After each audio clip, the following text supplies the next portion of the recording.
ഹരേ ഹരേ രാമ രാമ രാമ ഹരേ ഹരേ. ഹരേ കൃഷ്ണ കൃഷ്ണ കൃഷ്ണ ഹരേ ഹരേ ഹരേ രാമ രാമ രാമ ഹരേ ഹരേ.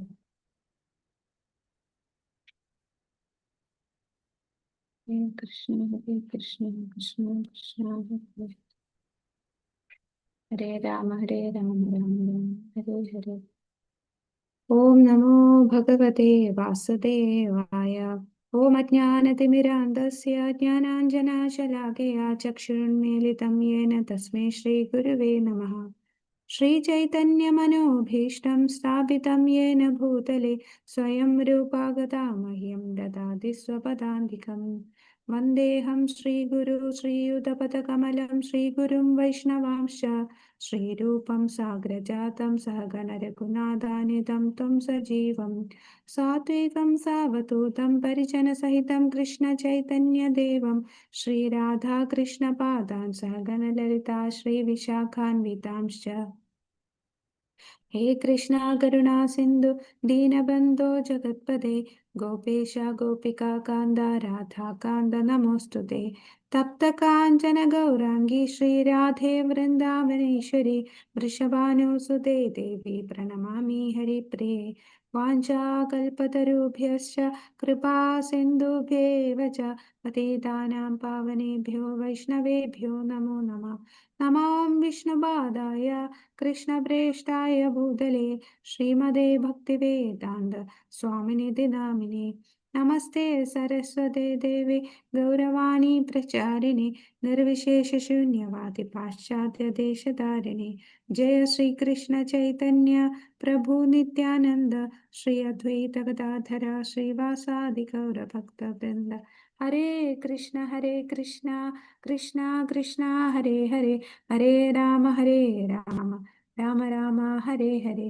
ഹരേ കൃഷ്ണ കൃഷ്ണ കൃഷ്ണ ഹരേ ഹരേ ഹരേ രാമ രാമ രാമ ഹരേ ഹരേ. ഹരേ കൃഷ്ണ കൃഷ്ണ കൃഷ്ണ ഹരേ ഹരേ ഹരേ രാമ രാമ ഹരേ ഹരേ. നാനാശാസ്ത്രവിചാരണൈകനിപുണോ സദ്ധർമ്മസംസ്ഥാപകോ ലോകാനാം ഹിതകാരിണോ ത്രിഭുവനെ മാന്യോ ശരണ്യാകരോ. രാധാകൃഷ്ണപദാരവിന്ദ ഭജനാനന്ദേന മത്താലികോ വന്ദേ രൂപ സനാതനോ രഘുയുഗോ ശ്രീജീവഗോപാലകോ. ഹരേ കൃഷ്ണ. ശ്രീ രാധാകൃഷ്ണൻ ടെമ്പിൾ ഇസ്കോൺ ബാംഗ്ലൂരിന്റെ ഭക്തിശാസ്ത്രി ക്ലാസ്സില് നമ്മൾ ഇന്ന് ഭക്തിരസാമൃത സിന്ധു 11ാമത്തെ അധ്യായത്തിലേക്ക് കടക്കുന്നു. അപ്പൊ നമ്മള് ഹരേ കൃഷ്ണ. അപ്പൊ ഈ 11ാമത്തെ അധ്യായം കഴിഞ്ഞിട്ട് ഇന്നലെ ചോദിച്ച ആ ചോദ്യത്തിന്റെ ഉത്തരം പറയാം കേട്ടോ. അവതാരികയിലുള്ള ഒരു ഡൗട്ട് ഉണ്ടായിരുന്നില്ലേ? അതെ അത് പറഞ്ഞുതരാം. ഇന്ന് ഇത് ഈ 11ാമത്തെ അധ്യായം കഴിഞ്ഞിട്ട് പറഞ്ഞുതരാം. ഹരേ കൃഷ്ണ. അപ്പൊ നമ്മളെ 11ാമത്തെ അധ്യായം എന്ന് പറയുന്നത് അതീന്ദ്രിയ സേവനത്തിന്റെ സ്വഭാവങ്ങൾ. അപ്പോ ഇവിടെ ഈ അധ്യായത്തില് നമ്മൾ കാണുന്നത് 47 തൊട്ട് 53 വരെയുള്ള ഭക്തിയുത സേവനത്തിന്റെ അംഗങ്ങളാണ്. 64 അംഗങ്ങളിൽ നമ്മൾ 46 വരെ കഴിഞ്ഞ അധ്യായത്തിൽ കണ്ടു അല്ലെ? 46 വരെ കണ്ടു. ഇനി 47 തൊട്ട് 53 വരെ ഉള്ളതാണ് ഈ ഒരു അധ്യായത്തിൽ കാണുന്നത്. ഹരേ കൃഷ്ണ. അപ്പൊ ഇതില് ആദ്യത്തെ ഭാഗം എന്ന് പറയുന്നത് ദാസഭാവം. നമ്മള് ഭക്തിയുത സേവനത്തിന്റെ 9 പ്രക്രിയകളുണ്ടല്ലോ. ശ്രവണം, കീർത്തനം, വിഷ്ണുസ്മരണം. അതിൽ അവസാനത്തെ ഭാഗം ഏതൊക്കെയാണ്? ദാസ്യം, പാദസേവനം. ദാസ്യം, സഖ്യം, ആത്മനിവേദനം. ആ 3 എണ്ണം. ദാസ്യം, സഖ്യം, ആത്മനിവേദന. ആ 3 എണ്ണം നമ്മൾ ഈ അധ്യായത്തില് കാണുന്നുണ്ട്. അതിൽ ആദ്യത്തേതാണ് ദാസഭാവമാണ് ആദ്യത്തേത്. 47 മുതൽ 53 വരെയുള്ള അംഗങ്ങളാണ് നമ്മൾ ഈ ഒരു അധ്യായത്തിൽ കാണുന്നത്. അതിൽ 47-ാമത്തതാണ് ദാസഭാവം, അതായത് സേവകത്വം. കർമ്മഫലം മുഴുവനും ഭഗവാന് സമർപ്പിക്കുന്ന ഭാവമാണ് ദാസഭാവം എന്ന് കർമ്മികൾ പറയും. എന്നാൽ രൂപഗോസ്വാമി പറയുന്നത് എന്താണ്? ഏതെങ്കിലും തരത്തിൽ സദാ ഭഗവത് സേവനമാണ് ദാസഭാവം. അപ്പൊ ദാസഭാവം എന്ന് പറഞ്ഞാൽ നമ്മൾ ഏത് രീതിയിലും ഭഗവാനെ സേവിക്കുന്നതിനെ ദാസഭാവം എന്ന് പറയും. ഇനി നമ്മൾ സഖ്യം കാണും, ആത്മനിവേദനം കാണും, പിന്നെ ഭഗവാന് നമുക്ക് പ്രിയപ്പെട്ട കാര്യങ്ങൾ ഭഗവാന് വാഗ്ദാനം ചെയ്യുന്നത്. ഇനി അങ്ങനെ 52 വരെ നമ്മൾ കാണും. അപ്പൊ ആദ്യം നമുക്ക് ദാസഭാവം നോക്കാം. അപ്പൊ ദാസഭാവം തന്നെ 2 തരമുണ്ട്. ഒന്ന് കർമ്മ അർപ്പണവും കൈങ്കര്യവും. കർമ്മ അർപ്പണം, കൈങ്കര്യം. അപ്പൊ കർമ്മ അർപ്പണം എന്ന് പറഞ്ഞാൽ ഇപ്പൊ വർണ്ണാശ്രമ ധർമ്മം അനുസരിച്ച് നമ്മൾ കർമ്മങ്ങൾ ചെയ്യുന്നു. ആ കർമ്മം ചെയ്തതിന്റെ ഫലം ഭഗവാന് കൊടുക്കുന്നു. അതാണ് കർമ്മ അർപ്പണം. അപ്പൊ ഈ കർമ്മ അർപ്പണം അതായത് നമ്മൾ ചെയ്ത പ്രവൃത്തിയുടെ ഫലം ഭഗവാന് കൊടുക്കുകയാണ്. അത് ശുദ്ധഭക്തിയാണോ? കർമ്മ അർപ്പണം എന്ന് പറയുമ്പോൾ ശുദ്ധഭക്തിയുടെ തലത്തിൽ വന്നോ? ശുദ്ധഭക്തി എന്ന് പറഞ്ഞാൽ അത് മനസ്സിലായോ? എന്തോ പ്രഭു? അല്ല, അതൊന്നുകൂടി പറയണേ. ഒന്നുകൂടെ പറയാം. നമ്മളെ ദാസഭാവം തന്നെ 2ആയിട്ട് തിരിച്ചിട്ടുണ്ട്. ഒന്ന് കർമ്മ അർപ്പണവും ഒന്ന് കൈങ്കര്യവും. ഇങ്ങനെ 2 എണ്ണമുണ്ട്. അപ്പൊ ഭഗവാനെ സേവിക്കുന്നത് 2 രീതിയിലാണ്. കർമ്മ അർപ്പണം എന്ന് പറഞ്ഞാൽ നമ്മൾ നമ്മളുടെ കടമ ചെയ്യും, അതിൽ നിന്ന് നമുക്കൊരു ഫലം കിട്ടും. ആ ഫലത്തിന്റെ പങ്ക് ഭഗവാന് കൊടുക്കുന്നു. പക്ഷെ നമുക്ക് ചെറുതായിട്ടൊക്കെ ഭൗതികമായിട്ടുള്ള ആഗ്രഹങ്ങൾ നമ്മൾ സഫലമാക്കും. കൂടാതെ ഈ കർമ്മഫലവും ഭഗവാന് കൊടുക്കും. ഈ പറയുന്നത് ശുദ്ധഭക്തിയാണോ? അല്ല. അതാണ് ആ ഒരു വ്യത്യാസമല്ല. അപ്പൊ അത് നമുക്കൊന്ന് വായിച്ചു നോക്കാം. വർണ്ണാശ്രമ ധർമ്മങ്ങളുമായി ബന്ധപ്പെട്ട് ജീവിതം നയിക്കുന്നവരെല്ലാം ഭക്തന്മാരായി കണക്കാക്കപ്പെടുന്നു എന്ന് സ്കന്ദപുരാണം പറയുന്നു. എന്നാൽ ഭഗവാന് പ്രത്യക്ഷമായി തന്നെ സേവനമനുഷ്ഠിക്കുന്ന ഭക്തന്മാരെ ഭാഗവതന്മാർ അഥവാ ശുദ്ധഭക്തർ എന്നാണ് വിളിക്കുന്നത്. വർണ്ണാശ്രമ ധർമ്മം അനുസരിച്ചുള്ള കർമ്മങ്ങൾ അനുഷ്ഠിക്കുന്നവർ ശുദ്ധഭക്തരല്ല. അതാണ് ഈ കർമ്മ അർപ്പണം പറയുന്നത്. കർമ്മ അർപ്പണം എന്ന് പറഞ്ഞാൽ വർണ്ണാശ്രമ ധർമ്മം അനുസരിച്ച് കർമ്മങ്ങൾ അനുഷ്ഠിക്കും. അവർ ആ വർണ്ണാശ്രമ ധർമ്മത്തോടും ആസക്തി ഉണ്ടാകും. ചിലപ്പോൾ അവർക്ക് അതിന്റെ ഫലത്തിൽ കുറച്ച് ആഗ്രഹം കാണും. എന്നാൽ ഭഗവാന് ഫലം കൊടുക്കുകയും ചെയ്യും. അത് പക്ഷെ ശുദ്ധഭക്തിയല്ല. എന്നാലും അവര് കർമ്മഫലം ഭഗവാന് സമർപ്പിക്കുന്നതുകൊണ്ട് അവരെ ഭക്തരാണ്, ശുദ്ധഭക്തരല്ല എന്നേ ഉള്ളൂ. പക്ഷെ അവരെ ഭക്തരായിട്ട് തന്നെ കണക്കാക്കണം. കാരണം അവർ ചെയ്ത കർമ്മത്തിന്റെ ഫലം ഭഗവാന് കൊടുക്കുന്നുണ്ട്. അത്തരം അഭിലാഷങ്ങൾ ഒന്നുമില്ലാതെ ഭഗവത് പ്രേമം ഒന്നുകൊണ്ട് മാത്രം നൈസർഗികമായി പ്രവർത്തിക്കുമ്പോൾ അവരെ ഭക്തന്മാരായി ഗണിക്കും. ഭൗതിക ലോകവുമായി സമ്പർക്കം പുലർത്തുന്ന ബദ്ധ ജീവാത്മാക്കൾ എല്ലാം തന്നെ ഭൗതിക ലോകത്തെ അടക്കി ഭരിക്കാൻ ഇച്ഛിക്കുന്നവരാണ്. വർണ്ണാശ്രമ സമ്പ്രദായവും അതനുസരിച്ചുള്ള കർമ്മങ്ങളും ബദ്ധാത്മാക്കൾക്ക് ഭൗതിക ലോകം ആസ്വദിക്കാനും അവരവരുടെ ആഗ്രഹം അനുസരിച്ച് ഐന്ദ്രിയ സംതൃപ്തി നടത്താനും പാകത്തിലാണ് രൂപപ്പെടുത്തിയിരിക്കുന്നത്. അതേസമയം അവർ പതുക്കെ പതുക്കെ ആത്മീയ ബോധത്തിലേക്ക് ഉയർത്തപ്പെടുകയും ചെയ്യും. അപ്പൊ ഈ വർണ്ണാശ്രമ ധർമ്മം ഭഗവാൻ കൊണ്ടുവന്ന എന്തിനാണ്? ക്രമേണ അവരെ എന്താണ് ചെയ്യേണ്ടത്? ഭക്തിയിലേക്ക് കൊണ്ടുവരാൻ വേണ്ടിയാണ്. വർണ്ണം, ആശ്രമം എന്നീ 2 ഘടനകൾ അനുസരിച്ച് നിർദ്ദേശിച്ചിട്ടുള്ള ധർമ്മങ്ങളെ അനുസരിച്ച് കൃഷ്ണാബോധത്തിൽ ഭക്തി സേവനത്തിന്റെ ധാരയിൽ വരുന്ന പല പ്രവർത്തനങ്ങളുണ്ട്. അപ്പോ നമ്മൾ കൃഷ്ണാബോധത്തിലേക്ക് പയ്യെ വരാൻ വേണ്ടിയാണ് ഈ വർണ്ണാശ്രമ ധർമ്മം ഭഗവാൻ കൊണ്ടുവന്നത്. അപ്പൊ ആ വർണ്ണാശ്രമ ധർമ്മത്തിൽ നിന്നുകൊണ്ട് നമ്മൾ ചെയ്യുന്ന ഫലത്തിന്റെ കർമ്മം ചെയ്ത് അതിന്റെ ഫലം കൊടുത്താൽ അതേതാണ്? അത് കർമ്മ അർപ്പണത്തിൽ വരും. പക്ഷെ അത് ശുദ്ധ ഭക്തി അല്ല, അത് സാധനാ ഭക്തിയിലാണ് ഇത് വരിക. വർണ്ണാശ്രമത്തിൽ നിന്നുകൊണ്ട് കർമ്മഫലം നമ്മൾ കൊടുക്കുന്നത്. ഇനി കർമ്മ അർപ്പണത്തിന്റെ മറ്റൊരു വിധമുണ്ട്. അതായത് 9 തരത്തിലുള്ള ഭക്തിയുദ്ധ സേവനങ്ങൾ ചെയ്യുന്നത്. വർണ്ണാശ്രമ ധർമ്മത്തിനു ഉപരിയായിട്ട് നമ്മൾ നേരിട്ട് ശ്രവണം, കീർത്തനം, വിഷ്ണുസ്മരണം, പാദസേവനം, അർച്ചനം, വന്ദനം ഇതൊക്കെ ചെയ്യുന്നു. അങ്ങനെ ചെയ്യുമ്പോൾ അത് ശരിക്കും ശുദ്ധഭക്തിയിലേക്ക് പോകുന്ന ഒരു പാതയാണല്ലേ? ഡയറക്റ്റ് പോകുന്നതാണ്. ഇത് നമ്മൾ ഡയറക്റ്റ് ഭഗവത് സേവനം ചെയ്യാൻ. ഒന്നുകൂടെ പറയാം. ദാസഭാവം തന്നെ രണ്ടെണ്ണം ഉണ്ട്. ഒന്ന് കർമാർപ്പണം, കൈങ്കര്യം. കർമാർപ്പണം തന്നെ രണ്ടെണ്ണം ഉണ്ട്. അതിൽ ആദ്യത്തേതാണ് വർണ്ണാശ്രമ ധർമ്മം അനുസരിച്ച് നമ്മൾ കർമ്മങ്ങൾ ചെയ്യുന്നു, ആ കർമ്മഫലം ഭഗവാന് കൊടുക്കുന്നു. പക്ഷെ അത് ശുദ്ധഭക്തിയല്ല, അത് സാധനാ ഭക്തിയിലാണ് വരിക. ഇനി കർമ്മ അർപ്പണം മറ്റൊരു വിഭാഗമുണ്ട്. അതായത് വർണ്ണാശ്രമ ധർമ്മത്തിന് ഉപരിയായിട്ട് നമ്മൾ നേരിട്ട് ഭക്തിയുത സേവനം ഭഗവാനുമായിട്ട് ചെയ്യുന്നു. നേരിട്ട് ഭക്തിയുത സേവനം എന്ന് പറയുമ്പോൾ അവിടെ നമ്മൾ ശ്രവണം, കീർത്തനം, വിഷ്ണു സ്മരണം, അങ്ങനെ ആ ആ ഭക്തിയുത സേവന പ്രവർത്തനങ്ങൾ ചെയ്യുന്നു. അത് ഭഗവാൻ ആഗ്രഹിക്കുന്ന സേവനങ്ങളാണ്. ഈ നമ്മൾ നേരിട്ടുള്ള ഭക്തിയുത സേവനങ്ങൾ അല്ലേ. നമ്മൾ ഭഗവാനെ കുറിച്ച് കേൾക്കുക, ഭഗവാനെ കുറിച്ച് കീർത്തിക്കുക, മറ്റുള്ളവർക്ക് ഭഗവാനെ കുറിച്ച് പറഞ്ഞു കൊടുക്കുക, അത് ഭഗവാൻ ആഗ്രഹിക്കുന്ന, നമ്മളെ സ്വന്തം ആഗ്രഹത്തിനും ഉപരിയായിട്ട് ഭഗവാന്റെ ആഗ്രഹത്തിന് പ്രാധാന്യം കൊടുക്കുന്നു. പക്ഷെ വർണ്ണാശ്രമ ധർമ്മത്തിൽ നിൽക്കുമ്പോൾ അവിടെ നമുക്ക് കുറച്ച് നമ്മളുടെ ആസ്വാദനവും കൂടെ ഇൻക്ലൂഡ് ചെയ്യുന്നുണ്ട്. അപ്പൊ ഇങ്ങനെ ചെയ്യുമ്പോൾ ഈ കർമാർപ്പണം എന്ന് പറയുന്നത് അത് ശുദ്ധ ഭക്തിയുദ്ധ സേവനത്തിൽ വരുന്നതാണ്. എന്നാൽ അങ്ങ് ശുദ്ധഭക്തന്റെ തലത്തിലേക്ക് ഉയർന്നില്ല. ഇത് ഡയറക്റ്റ് ആയിട്ട് ഭഗവത് സേവനം ചെയ്യുന്നത് കൊണ്ട് അത് ശുദ്ധഭക്തിയുടെ തലത്തിലേക്ക് എത്തിക്കുന്ന ഒരു പ്രക്രിയയാണ്. അതാണ് കർമാർപ്പണത്തിന്റെ രണ്ട് ഭാഗങ്ങൾ. ഇനി കൈങ്കര്യം.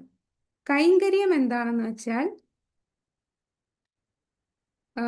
ഈ 124-ാമത്തെ പേജില് മൂന്നാമത്തെ പാരഗ്രാഫില് ഒരു സംശയം, ഈ ദാസ ഒരു സംശയം. പറഞ്ഞോളൂ. കർമ്മർപ്പണ പ്രവർത്തനം പറഞ്ഞിട്ട് അതിലെ അടിയില് അധിനിവേശത്തിന്റെ എന്ന് പറഞ്ഞിട്ട് അതെന്താണ്? അതായത് നമ്മൾ ചെയ്യുന്ന കർമ്മത്തിന്റെ ഫലങ്ങൾ ഭഗവാന് കൊടുക്കുന്നു, അതാണ് ഉദ്ദേശിക്കുന്നത്. അതിന്റെ ഇത് ഇംഗ്ലീഷിൽ ട്രാൻസ്ലേറ്റ് ചെയ്തുകൊണ്ടുള്ള ഒരു ഇതാണ്. കർമ്മഫലങ്ങൾ ഭഗവാന് സമർപ്പിക്കുന്നു, അതാണ് ഉദ്ദേശിക്കുന്നത്. ഇത് വർണ്ണാശ്രമധർമ്മം ഫോളോ ചെയ്യുന്നതാണ്. ഈ അധിനിവേശത്തിന്റെ പഴങ്ങൾ എന്ന് ഉദ്ദേശിക്കുന്നത് വർണ്ണാശ്രമധർമ്മം അനുസരിച്ച് കർമ്മങ്ങൾ അനുഷ്ഠിച്ച് ആ കർമ്മത്തിന്റെ ഫലം ഭഗവാന് കൊടുക്കുന്നു, അതാണ് ഉദ്ദേശിക്കുന്നത്. ഇനി രണ്ടാമത്തത് നേരിട്ട് നമ്മൾ 9 തരത്തിലുള്ള ഭക്തിയുത സേവനം ചെയ്യുന്നു. അത് ശുദ്ധഭക്തിയിൽ വരുന്നതാണ്. അത് നമ്മൾ സ്വന്തം ആഗ്രഹത്തിനോ സ്വന്തം ഇന്ദ്രിയ തൃപ്തിക്കോ ചെയ്യണില്ല, ഭഗവാൻ ആഗ്രഹിക്കുന്നത് കൊണ്ട് അത് നമ്മൾ ചെയ്യുന്നു. അത് ശുദ്ധഭക്തിയിൽ വരുന്നു. ഇനി കൈങ്കര്യം എന്ന് പറയുന്നത് കുറച്ചുകൂടെ ഉയർന്ന തലത്തിലുള്ളതാണ്.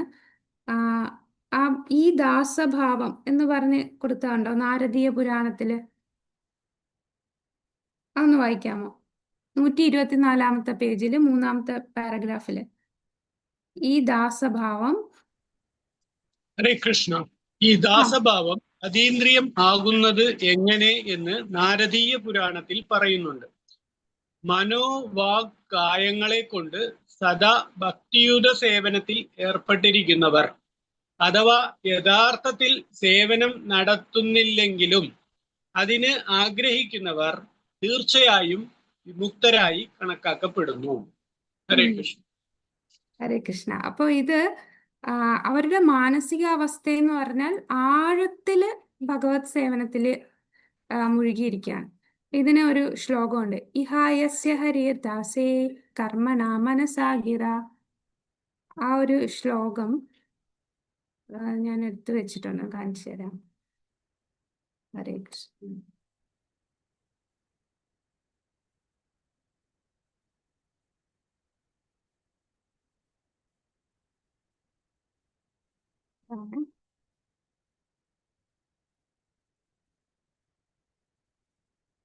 ഇഹായസ്യ ഹരേർദാസേ കർമ്മണ മനസാ ഗിര നിഖിലേസ്വാപി അവസ്ഥാസു ജീവൻ മുക്തസ ഉച്യത്തെ. നിഖിലാസ്വാപി അവസ്ഥാസു ജീവൻ മുക്തസ ഉച്യത്തെ. അതായത് ശരീരം, മനസ്സ്, വാക്ക് എന്നിവ കൊണ്ട് കൃഷ്ണനെ സേവിക്കുന്ന ഒരാൾ ഭൗതിക ലോകത്തിൽ പോലും മുക്തനാണ്. അയാൾ നിരവധി ഭൗതിക പ്രവർത്തനങ്ങളിൽ ഏർപ്പെട്ടിരിക്കാമെങ്കിലും. അപ്പൊ ഈ കൈങ്കര്യം എന്ന ദാസഭാവത്തിലുള്ള വ്യക്തി പുറമേ നോക്കുമ്പോൾ ആ വ്യക്തി ഭൗതിക കാര്യങ്ങളൊക്കെ ചെയ്യുന്നുണ്ട്. പക്ഷേ അദ്ദേഹത്തിന്റെ ശരീരവും മനസ്സും വാക്കും എല്ലാം ഭഗവത് സേവനത്തിൽ മുഴുകിയിരിക്കുകയാണ്. ആ വ്യക്തി ഭൗതിക ലോകത്ത് ആണെങ്കിൽ പോലും മുക്തനാണ്. ആ ഒരു അവസ്ഥയാണ്. അതായത് 24 മണിക്കൂറും അവരുടെ ശരീരവും മനസ്സും വാക്കും ഭഗവത് സേവനത്തിലാണ്, ഭൗതിക ലോകത്താണ് സ്ഥിതി ചെയ്യുന്നത് എങ്കിലും. ഇപ്പൊ ഇവിടെ നമുക്കറിയാം രൂപഗോസ്വാമിയുടെ കാര്യം ഇവിടെ പറയുന്നുണ്ട്. ശ്രീല രൂപഗോസ്വാമി ഒരു സർക്കാർ ഉദ്യോഗസ്ഥനും ഗൃഹസ്ഥനുമായിരുന്നു. അദ്ദേഹം ഒരു ബ്രഹ്മചാരിയോ സന്യാസിയോ പോലോ ആയിരുന്നില്ല. അദ്ദേഹം മ്ലേച്ഛന്മാരുമായും യവനന്മാരുമായി ബന്ധപ്പെട്ടിരുന്നു. എന്നാൽ എപ്പോഴും സേവിക്കാൻ ആഗ്രഹിച്ചിരുന്നതിനാൽ അദ്ദേഹം ഭഗവാന്റെ കാരുണ്യത്തിന് യോഗ്യനായ ഒരു സ്വീകർത്താവായിരുന്നു. അതിനാൽ ആത്മാർത്ഥതയുള്ള ഒരു ഭക്തന് അവന്റെ സാഹചര്യം പരിഗണിക്കാതെ തന്നെ ഭഗവാൻ ശാക്തീകരിക്കാൻ കഴിയും. ഭക്തിരസാമൃത സിന്ധുവിലെ മുൻ വാക്യത്തിൽ ശ്രീല രൂപഗോസ്വാമി ഭഗവാൻ തന്നെ എങ്ങനെ വ്യക്തിപരമായി ശാക്തീകരിച്ചു എന്ന് വിവരിച്ചിട്ടുണ്ട്. അദ്ദേഹം തുടർന്ന് പറയുകയാണ് ഈ ഒരു ശ്ലോകം. അപ്പോൾ ഭൗതിക മാലിന്യത്തിൽ നിന്ന് മുക്തനാകാനും ഭഗവാന്റെ പ്രീതി നേടാനും ഭഗവാനെ സേവിക്കുന്നതിൽ ആത്മാർത്ഥമായി ആകാംക്ഷയുള്ളവനായിരിക്കണം. ആവശ്യമായ ഒരേ ഒരു യോഗ്യത ഇതാണ്. ആത്മീയ ഗുരുവിന്റെയും ഭഗവാന്റെ കാരുണ്യത്താൽ അനുഗ്രഹപ്പെട്ടാലുടൻ ഭൗതിക പരിഗണനകളാൽ തടസ്സപ്പെടാതെ പുസ്തകങ്ങൾ എഴുതാനും കൃഷ്ണാബോധം പ്രചരിപ്പിക്കാനും ആവശ്യമായ ശക്തി ലഭിക്കുമെന്ന് പറയുന്നു. അപ്പൊ ഈ ഒരു ശ്ലോകത്തിൽ പറയുന്നത് ആ വ്യക്തി മനസ്സ്, ശരീരം, വാക്ക് എല്ലാം ഭഗവാന് സമർപ്പിച്ച് ജീവിക്കുകയാണ്. പുറമേ നോക്കുമ്പോൾ ഭൗതിക കാര്യങ്ങൾ ചെയ്യുമെങ്കിലും അദ്ദേഹം ചെയ്യുന്ന ഓരോ കാര്യവും ഭഗവാന് വേണ്ടിയായിരിക്കും ചെയ്യുന്നത്. അപ്പൊ അദ്ദേഹം ഇപ്പോ ആ ശുദ്ധ ഭക്തൻ കടയിൽ പോയി സാധനം വാങ്ങിക്കുമായിരിക്കും. പുറമേ നോക്കുമ്പോൾ എന്താണ്, നമ്മളും സാധനം വാങ്ങിക്കുന്നു, ആ വ്യക്തിയും സാധനം വാങ്ങിക്കുന്നു. പക്ഷെ അദ്ദേഹം ആ സാധനം വാങ്ങിക്കുന്നത് എന്തിനാണ്? ഭഗവാന് വേണ്ടി മാത്രമാണ് അദ്ദേഹം ഓരോ പ്രവൃത്തിയും ശരീരം കൊണ്ട് ചെയ്യുന്നത്. അദ്ദേഹത്തിന്റെ മനസ്സിൽ എപ്പോഴും ഭഗവാൻ മാത്രമേ ഉള്ളൂ. അദ്ദേഹത്തിന്റെ വാക്കുകളും ഭഗവാനുമായി ബന്ധപ്പെട്ട കാര്യങ്ങളായിരിക്കും പറയാം. അപ്പൊ അത് 24 മണിക്കൂറും ഭഗവത് സേവനത്തിൽ ഇരിക്കുന്നു. ആ വ്യക്തി നോക്കുമ്പോൾ ഭൗതിക ലോകത്താണ്, പക്ഷെ അദ്ദേഹം മുക്തനാണ്. അതാണ് കൈങ്കര്യം എന്ന അവസ്ഥ പറയുന്നത്. ഓക്കെ, അപ്പൊ അത്രയേ ഉള്ളൂ ദാസ്യഭാവം. അപ്പൊ ദാസ്യഭാവം നമ്മൾ പറഞ്ഞു 2 തരമുണ്ട്. ദാസ്യഭാവം എന്ന് പറയുമ്പോൾ ഏതൊക്കെയാണ്? കർമ്മ അർപ്പണവുമുണ്ട്, കൈങ്കര്യമുണ്ട്. കർമ്മ അർപ്പണം തന്നെ 2 എണ്ണം ഉണ്ട്. ഒന്നെന്താണ്? വർണ്ണാശ്രമ വ്യവസ്ഥ അനുസരിച്ച് കർമ്മം ചെയ്ത് അതിന്റെ ഫലം ഭഗവാന് കൊടുക്കുന്നു. പക്ഷെ അത് ശുദ്ധഭക്തിയിൽ വരുന്നില്ല. ഇനി കർമ്മ അർപ്പണം രണ്ടാമതുണ്ട്. നേരിട്ട് ഭഗവാന് സേവ ചെയ്യുകയാണ്. അതായത് 9 തരത്തിലുള്ള ഭക്തിയുത സേവനങ്ങൾ ചെയ്യുന്നു. അത് സ്വന്തം ആഗ്രഹമല്ല, മറിച്ച് കൃഷ്ണൻ ആഗ്രഹിക്കുന്നത് കൊണ്ട് ചെയ്യുന്നു. അത് ശുദ്ധ ഭക്തിയുടെ തലത്തിൽ വരുന്നതാണ്. ഇനി കൈങ്കര്യം എന്ന് പറയുന്നത് എന്താണ്? ആഴത്തില് ഭഗവാനെ ഏകാഗ്രമായി ധ്യാനിക്കുകയാണ്. ആ ദാസ്യഭാവത്തിന്റെ മാനസിക അവസ്ഥ എന്ന് പറഞ്ഞാൽ ഉള്ളില് മനസ്സ് എന്താ? ഈഹായസ്യ ഹരിർ ദാസേ കർമ്മണ മനസാ ഗിറ. കർമ്മം, അതായത് ശരീരം കൊണ്ടും മനസ്സുകൊണ്ടും വാക്കുകൊണ്ടും എല്ലാം ഭഗവത് സേവനത്തിൽ മുഴുകിയിരിക്കുകയാണ്. ഭൗതിക ലോകത്തിൽ പോലും മോചിക്കപ്പെടുന്ന അവസ്ഥയാണ് ആ രണ്ടാമത്തെ തരത്തിലുള്ള ദാസ്യഭാവം. ഓക്കെ, ഇനി നമ്മൾ അടുത്തത് 48ാമത്തെ ഇനത്തിലേക്ക് പോവുകയാണ്. 48ാമത്തെ എന്താ? സഖ്യം, സുഹൃത്ത് ഭാവം. സുഹൃത്ത് ഭാവമാണ് ഇവിടെ പറയുന്നത്. അപ്പൊ ഇവിടെയും സുഹൃത്ത് ഭാവം തന്നെ നമുക്ക് 2ആയിട്ട് പറയാം. ഒന്ന്, ശുഭകാംക്ഷിയായി പ്രവർത്തിക്കുന്നവർ, ആശംസ നേരുന്ന അല്ലെ ശുഭകാംക്ഷിയായിട്ടുള്ള ഒരു പ്രവൃത്തി. പിന്നെ രണ്ടാമത്തെ വിഭാഗം എന്ന് പറയുന്നത് ഭഗവാന്റെ അന്തരംഗദാസനായി പ്രവർത്തിക്കുന്ന ഒന്നാണ്.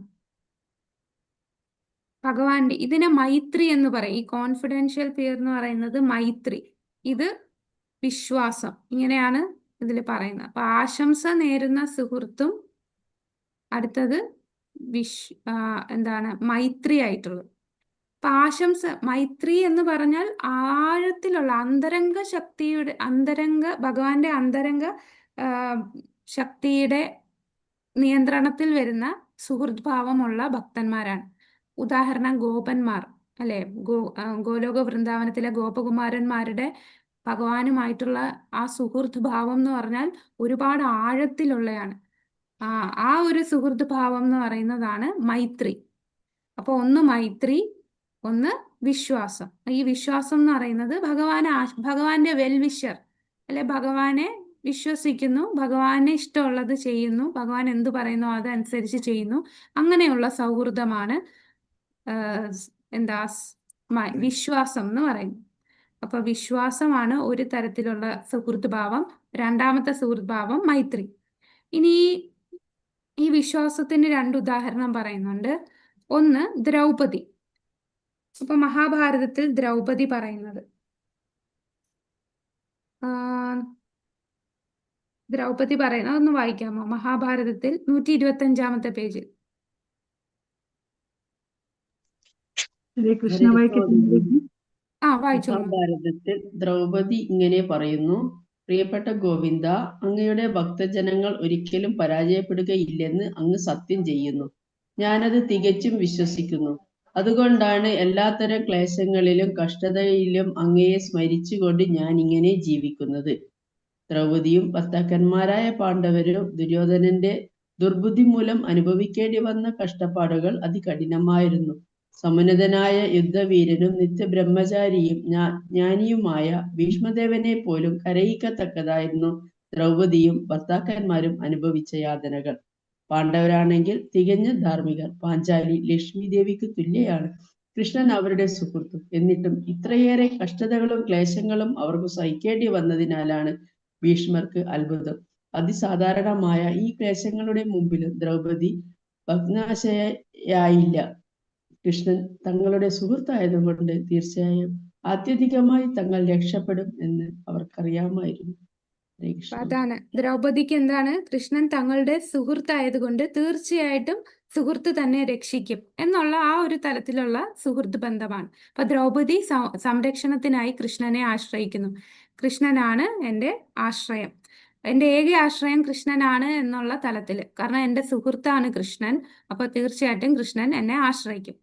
പിന്നെ അതിന് രണ്ടാമത്തെ ഉദാഹരണം നമ്മൾ ഭഗവാൻ ഭഗവത്ഗീതയിൽ പറയുന്നുണ്ടല്ലേ, ആരാണോ എൻ്റെ ഈ സന്ദേശം മറ്റുള്ളവരിൽ എത്തിക്കുന്നത് അവരാണ് എനിക്ക് ഏറ്റവും പ്രിയപ്പെട്ടവർ എന്ന് പറയുന്നു. അപ്പൊ ആ ഭഗവാന്റെ അഭ്യുദയകാംക്ഷിയായിട്ട് പ്രവർത്തിക്കുന്നു. പ്രസംഗകൻ കൃഷ്ണന്റെ അഭ്യുദയകാംക്ഷിയാണ്, അവന്റെ സന്തോഷം വർദ്ധിപ്പിക്കാൻ ആഗ്രഹം. അപ്പൊ ഭഗവാന് സന്തോഷം എന്താണ്? ഭഗവാന്റെ ഈ മെസ്സേജ് മറ്റുള്ളവരിൽ എത്തിക്കുക എന്നുള്ളതാണ്. അതുകൊണ്ട് ഭഗവാന്റെ സന്തോഷത്തിന് വേണ്ടി ഭഗവാന്റെ അഭ്യുദയകാംക്ഷിയായി മറ്റുള്ളവരിലേക്ക് അത് എത്തിക്കുന്നു. അപ്പൊ ഇതെന്താണ്? ഇതൊരു തരത്തിലുള്ള സൗഹൃദമാണ്. അതായത് ഭഗവാന്റെ ശുഭകാംക്ഷിയായിട്ട് പ്രവർത്തിക്കുന്നു. ഒന്ന് ദ്രൗപദി ഉദാഹരണം പറഞ്ഞു, ദ്രൗപദി തീർച്ചയായിട്ടും എൻ്റെ സുഹൃത്ത് എന്നെ രക്ഷിക്കും. മറ്റൊരെണ്ണം ഭഗവത്ഗീതയില് പറയുന്ന പോലെ ക്രീച്ചേഴ്സ് ഭഗവാന് അഭ്യുദയകാംക്ഷിയായിട്ട് ഭഗവാൻ പറഞ്ഞതനുസരിച്ച് ബാക്കി എല്ലാരെയും ഇതിലേക്ക് കൊണ്ടുവരാൻ ഭഗവാന്റെ സന്തോഷത്തിനായിട്ട് ചെയ്യുന്നു. ഇനി മൈത്രി എന്ന് പറയുമ്പോൾ അടുപ്പം വളരെ കൂടുതലാണ്, ഇന്റിമസി കൂടുതലുള്ളതാണ് മൈത്രി എന്ന് പറയുന്നത്. അപ്പം ഇപ്പൊ ഗോപകുമാരന്മാരും ഭഗവാനുമായിട്ടുള്ള ബന്ധം ഈ പറഞ്ഞ അല്ലെ, നമ്മളിപ്പൊ പറഞ്ഞ രണ്ട് സുഹൃത്ത് ബന്ധത്തിനേക്കാളും ആഴത്തിലുള്ള അടുപ്പമാണ്. അപ്പൊ അങ്ങനെ, അതായത് ആ സാഖ്യഭാവം, ആ ബന്ധം സ്ഥാപിച്ചു. ഇപ്പൊ ഗോപകുമാരന്മാർക്ക് ഭഗവാന്റെ തോളിൽ കൈയിട്ട് കളിക്കാം, ഭഗവാനെ കളിയാക്കാം, ഭഗവാനുമായിട്ട് അടികൂടാം. അങ്ങനെയൊക്കെ ഉള്ള ഇന്റിമസി ഒരുപാട് കൂടുതലുള്ള സൗഹൃദമാണ് മൈത്രി. അത് വളരെ അടുപ്പമുള്ളതാണ്. ഇനി മൈത്രി ഭാവത്തിലെത്തിയ ഭക്തന്മാരുണ്ടാകും. അതായത് അവർക്ക് മനസ്സിലാവും ഞാനും ഭഗവാനും തമ്മിലുള്ള ശാശ്വതമായിട്ടുള്ള ബന്ധം, മൈത്രി, സഖ്യം. നമ്മൾ ഈ 5 രസം ഉണ്ടല്ലോ, അതിൽ ഞാൻ 5ാമത്തെ രസത്തിൽ ഏതാണ്, ദാസ്യ സഖ്യ രസത്തിലാണ് താനെന്ന് മനസ്സിലാക്കിയ ഭക്തന്മാരുണ്ട്. ആ ഭക്തന്മാരെങ്ങനെയാണ് പ്രവർത്തിക്കുന്നത്? അത് 166-ാമത്തെ പേജിൽ ആ പാരഗ്രാഫ് ഉണ്ടോ? ഭഗവാന്റെ അന്തരംഗ സുഹൃത്ത്, അതൊന്ന് വായിക്കാമോ? ഹരേ കൃഷ്ണ. 166-ാമത്തെ പേജില് ഫസ്റ്റ് പാരഗ്രാഫ്. ഹരേ കൃഷ്ണ. ഹരേ കൃഷ്ണ വായിക്കട്ടെ. ഭഗവാന്റെ അന്തരംഗ സുഹൃത്തിന്റെ ഭാവത്തിൽ അദ്ദേഹത്തെ സേവിക്കാനായി ചിലപ്പോൾ ഭക്തൻ ക്ഷേത്രത്തിൽ തന്നെ കിടക്കുന്നതായും കണ്ടുവരാറുണ്ട്. ഭക്തന്റെ ഈ സ്വഭാവത്തെ രാഗാനുഗമായി സ്വാത്മപ്രചോദിതം സ്വീകരിക്കാവുന്നതാണ്. നിയാഗമ തത്വങ്ങൾ അനുസരിച്ച് ഒരാളും ക്ഷേത്രത്തിനകത്ത് കിടക്കാൻ പാടില്ലെന്നുണ്ടെങ്കിലും പരാപേക്ഷയില്ലാതെ ഈ ഭഗവത് പ്രേമം സുഹൃത്ത് ഭാവത്തിലുള്ള ഭക്തി സേവനത്തിന്റെ കൂട്ടത്തിൽ പെടുത്തിയിരിക്കുന്നു. ഹരേ കൃഷ്ണ. ഹരേ കൃഷ്ണ. അപ്പൊ അത് മൈത്രിയാണ് കേട്ടോ. ആ പാരഗ്രാഫിൽ പറയുന്നത് വളരെ ആഴത്തിൽ അടുപ്പമുള്ള ഭക്തരാണ്. അവർക്ക് ശരിക്കും നമ്മൾ ചെയ്യരുതാത്ത കുറെ കാര്യങ്ങൾ പറഞ്ഞതിൽ ക്ഷേത്രത്തിന്റെ ഹാളിൽ കിടക്കരുത് എന്ന് പറയും. അപ്പോൾ ഈ ഭഗവാനുമായിട്ട് അടുപ്പം കൂടുമ്പോൾ ഈ 64 അംഗങ്ങളിലുള്ള ചില അംഗങ്ങളൊന്നും അവർ പാലിച്ചില്ല എന്ന് വരും. പക്ഷെ അത് അപരാധമല്ല. കാരണം അവരും ഭഗവാനുമായിട്ട്, ആ ഭക്തനും ഭഗവാനുമായിട്ടുള്ള ബന്ധം ആ ശാശ്വത ബന്ധത്തിലേക്ക് അടുത്തുകൊണ്ടിരിക്കുകയാണ്. അപ്പൊ ആ ഭഗവാന്റെയോടുള്ള ഇപ്പൊ സഖ്യഭാവത്തിലാണ് ആ ബന്ധം ഉള്ളത് കൊണ്ട് ആ സഖ്യഭാവത്തിൽ ഭഗവാന്റെ കൂടെ കിടന്നുറങ്ങുന്നു. ആ രീതിയിൽ ആ ഭക്തൻ ചിലപ്പോ അതാണ് ക്ഷേത്ര ഹാളിൽ കിടന്നേക്കാം. പക്ഷെ അത് ചെയ്യാൻ പാടില്ല, നിയമം അനുസരിച്ച് ചെയ്യാൻ പാടില്ലാത്തതാണ്. എന്നാലും ഇങ്ങനെ ഈ രാഗാനുഗ ഭക്തിയിലേക്ക് വന്നെത്തിയ ഭക്തനായതുകൊണ്ട് അതും ഭക്തി സേവനത്തിന്റെ സൗഹൃദത്തിൽ കൂട്ടാവുന്നതാണ്. ഓക്കെ. അപ്പൊ ഇതാണ് സൗഹൃദം 2 നമ്മൾ നേരത്തെ ദാസ്യം 2 പറഞ്ഞു, കർമാർപ്പണം, കൈങ്കര്യം. ഇനി സൗഹൃദം 2 പറഞ്ഞു, വിശ്വാസം, മൈത്രി. വിശ്വാസം എന്ന് പറയുന്ന ഭഗവാന്റെ അഭ്യുദയകാംക്ഷിയായിട്ട് ആശംസ നേരുന്ന സുഹൃത്ത്. ഉദാഹരണം പറഞ്ഞു, ദ്രൗപദിയുടെ പറഞ്ഞു. പിന്നെ ഭഗവത്ഗീതയില് പറഞ്ഞ പോലെ ഭഗവാന്റെ അഭ്യുദയകാംക്ഷിയായിട്ട് ഭഗവാന്റെ സന്തോഷം വർദ്ധിപ്പിക്കാൻ ആഗ്രഹിക്കുന്നു. ഇനി 2ാമത്തെ തരം സൗഹൃദം എന്താണ്? മൈത്രി. മൈത്രി എന്ന് പറഞ്ഞാൽ ആഴത്തില് ഭഗവാനോട് വളരെ അടുപ്പമുള്ളതാണ്. അപ്പൊ ആ ഒരു ഭാവത്തിലെത്തിയ ഭക്തന് ഹാളിൽ കിടക്കാനും കിടന്നുറങ്ങുന്ന അതില് തെറ്റില്ല.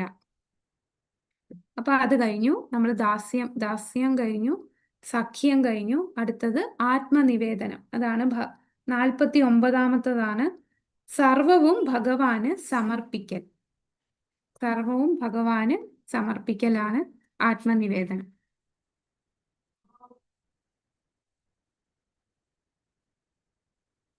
ആത്മനിവേദനത്തിന് നമ്മൾ ഉദാഹരണം ആരെയാണ് പറയാ? ബലി മഹാരാജ്. ബലി മഹാരാജ് അല്ലേ? അപ്പൊ ആത്മനിവേദനത്തിന് ഇവിടെ ശരീരം, മനസ്സ് എല്ലാം ഭഗവാന് സമർപ്പിക്കുന്നതാണ്. പൂർണ്ണമായ സാത്മാർപ്പണത്തെക്കുറിച്ച് ഭാഗവതത്തിൽ 11:20-34 ഭഗവാൻ പറയുന്നു. എന്താണെന്ന് വായിക്കാമോ? ഇതുവരെ വായിച്ചിട്ടില്ലാത്തവരെ ഒന്ന് വായിക്കാമോ? വായിക്കട്ടെ മാതാജി. ഹരേ കൃഷ്ണ മാതാജി. ആരാണ് ഹരേ കൃഷ്ണ. മാതാജിയാണോ? ഹരേ കൃഷ്ണ. ഇല്ല, പ്രഭു വായിച്ചോട്ടെ. ഓക്കെ. ആരും ഒരാൾ വായിക്കുന്നുണ്ടെങ്കിൽ വായിച്ചോളൂ. ഇല്ല, പ്രഭു വായിച്ചോളൂ. പ്രഭു വായിച്ചോളൂ. പൂർണ്ണമായ അതിന് ശേഷം ഞാൻ വായിക്കാം.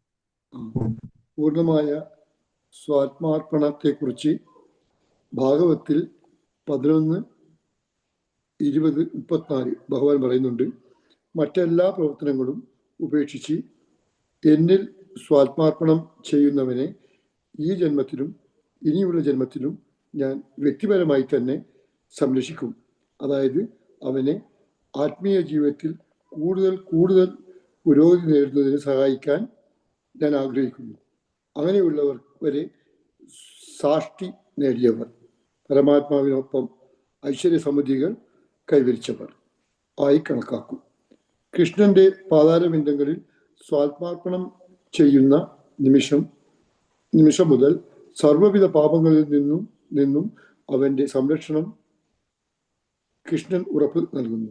വേണ്ട നിർദ്ദേശങ്ങളെല്ലാം ആന്തരികമായി തന്നെ നൽകി ആത്മീയ സമ്പൂർണതയിലേക്കുള്ള പ്രയാണത്തിൽ ഭക്തനെ ഭഗവാൻ സഹായിക്കുക തന്നെ ചെയ്യും. ഹരേ കൃഷ്ണ. ഹരേ കൃഷ്ണ. അപ്പൊ ഭഗവാന് എല്ലാം സമർപ്പിക്കുന്നവന് അവന്റെ എല്ലാ പാപങ്ങളും നശിക്കുന്നു. ഭഗവാൻ അല്ലേ, നമ്മൾ യഥാമാം പ്രപദ്യന്തേ തദൈവ ഭജാമ്യഹം എന്ന് പറയുന്ന പോലെ ഭഗവാനെ എങ്ങനെ നമ്മൾ സമീപിക്കുന്നോ അതിനുപരിയായിട്ട് ഭഗവാൻ നമ്മളടുത്ത് റെസിപ്രോക്കേറ്റ് ചെയ്യാണ്. അപ്പൊ നമ്മളെല്ലാം സമർപ്പിക്കുകയാണെന്നുണ്ടെങ്കിൽ ഭഗവാൻ അവനെ സംരക്ഷണം തീർച്ചയായിട്ടും ഭഗവാൻ ഉറപ്പ് തരികയാണ്, അവൻ എല്ലാ സംരക്ഷണവും ഞാൻ കൊടുക്കും. ഇപ്പം ബലി മഹാരാജിന്റെ കേസ് എടുത്താലും ബലി മഹാരാജ് എല്ലാം സമർപ്പിച്ചു അല്ലെ? ഭഗവാനെ സമർപ്പിച്ചതിന് ശേഷം എന്താണ് അദ്ദേഹത്തിന് കൊടുത്തത്? സുതല ലോകം കൊടുത്തു. അതായത് അദ്ദേഹം ആഗ്രഹിച്ചത് സ്വർഗലോകമാണെങ്കിൽ അതിനേക്കാളും 1000 മടങ്ങ് ഐശ്വര്യമുള്ള ഒരു സുതല ലോകം കൊടുത്തു. കൂടാതെ അദ്ദേഹം ആരായിട്ട് നിന്നു അവിടെ? കാവൽ ഭടനായിട്ട്. കാവൽക്കാരനായിട്ട് നിൽക്കുകയായിരുന്നു അല്ലേ വാമനദേവൻ.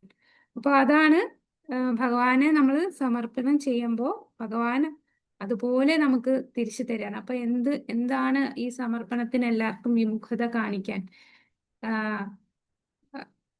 അപ്പൊ ഭഗവാനെ സമർപ്പണം ചെയ്യുന്നതിന് അടുത്ത പാരഗ്രാഫ് ഒന്ന് വായിക്കാമോ? ആരാണ് നേരത്തെ വായിക്കാന്ന് പറഞ്ഞത്? പ്രഭു ആണല്ലേ? പറഞ്ഞു. അത് കഴിഞ്ഞ് മാതാജി അല്ലേ? സുഭാഷിണി മാതാജി. ശരി. സുഭാഷിണി മാതാജി വായിച്ചോളൂ. അല്ല, പ്രഭു വായിച്ചോളൂ. വായിച്ചിട്ട് അടുത്തത് മാതാജി. ഓക്കെ. ഈ സ്വാത്മാർപ്പണത്തിനാണ് ആത്മനിവേദനം എന്ന് പറയുന്നത്. സത്വ ശബ്ദത്തെ വ്യത്യസ്ത രീതിയിലാണ് പ്രാമാണികന്മാർ പലരും നിർവചിച്ചിരിക്കുന്നത്. ആത്മാവ്, മനസ്സ്, ശരീരം എന്നീ അർത്ഥങ്ങളിലെല്ലാം സ്വത്വം വിശദീകരിക്കപ്പെട്ടിട്ടുണ്ട്.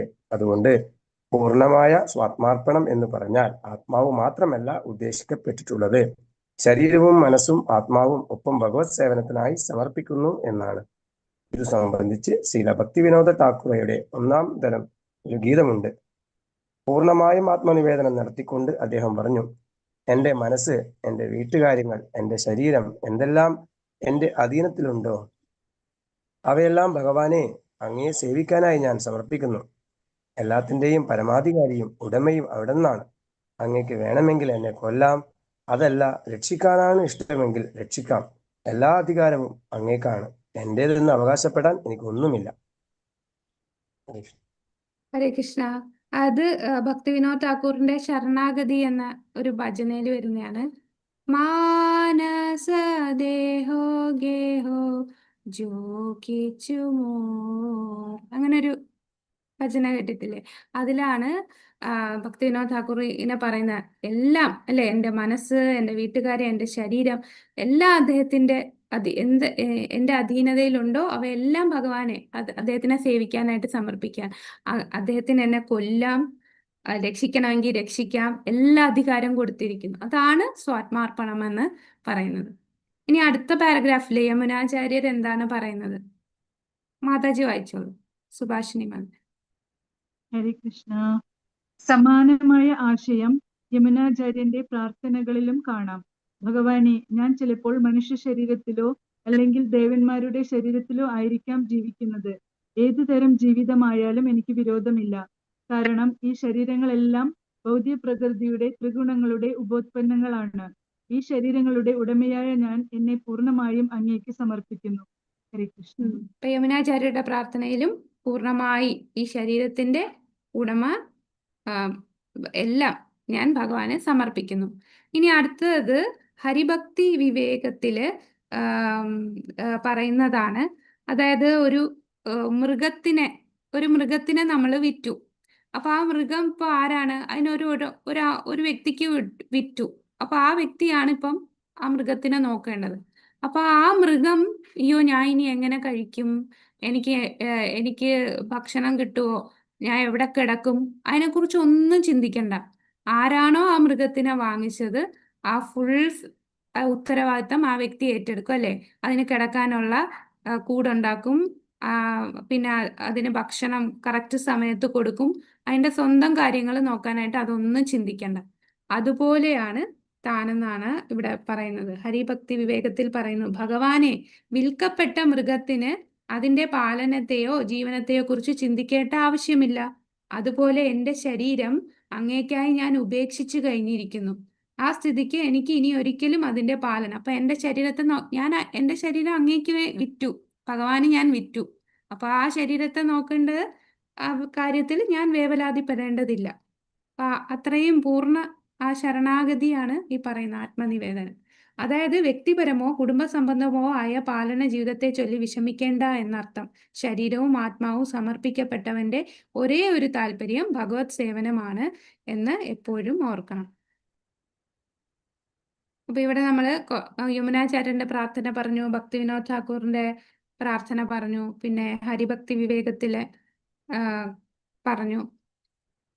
ഇനി അടുത്ത് ആത്മാവ് ഇനി ഇവിടെ അടുത്ത പാരഗ്രാഫ് ഒന്ന് വായിക്കാമോ? കൃഷ്ണ മാതാജി. വായിച്ചോളൂ മാതാജി. ഹരേ കൃഷ്ണ. സുഹൃത്ത് ഭാവത്തിലുള്ള സുഹൃദ്ഭാവത്തിലുള്ള ഭക്തി സേവനവും ആത്മനിവേദനത്തിലൂടെയുള്ള ഭക്തി സേവനവും ഒരുപോലെ പ്രയാസമുള്ള രണ്ടു മാർഗങ്ങളാണ്. അതുകൊണ്ട് ഭഗവാനുമായി ഇത്തരത്തിലുള്ള ബന്ധങ്ങൾ വളരെ അപൂർവമാണ്.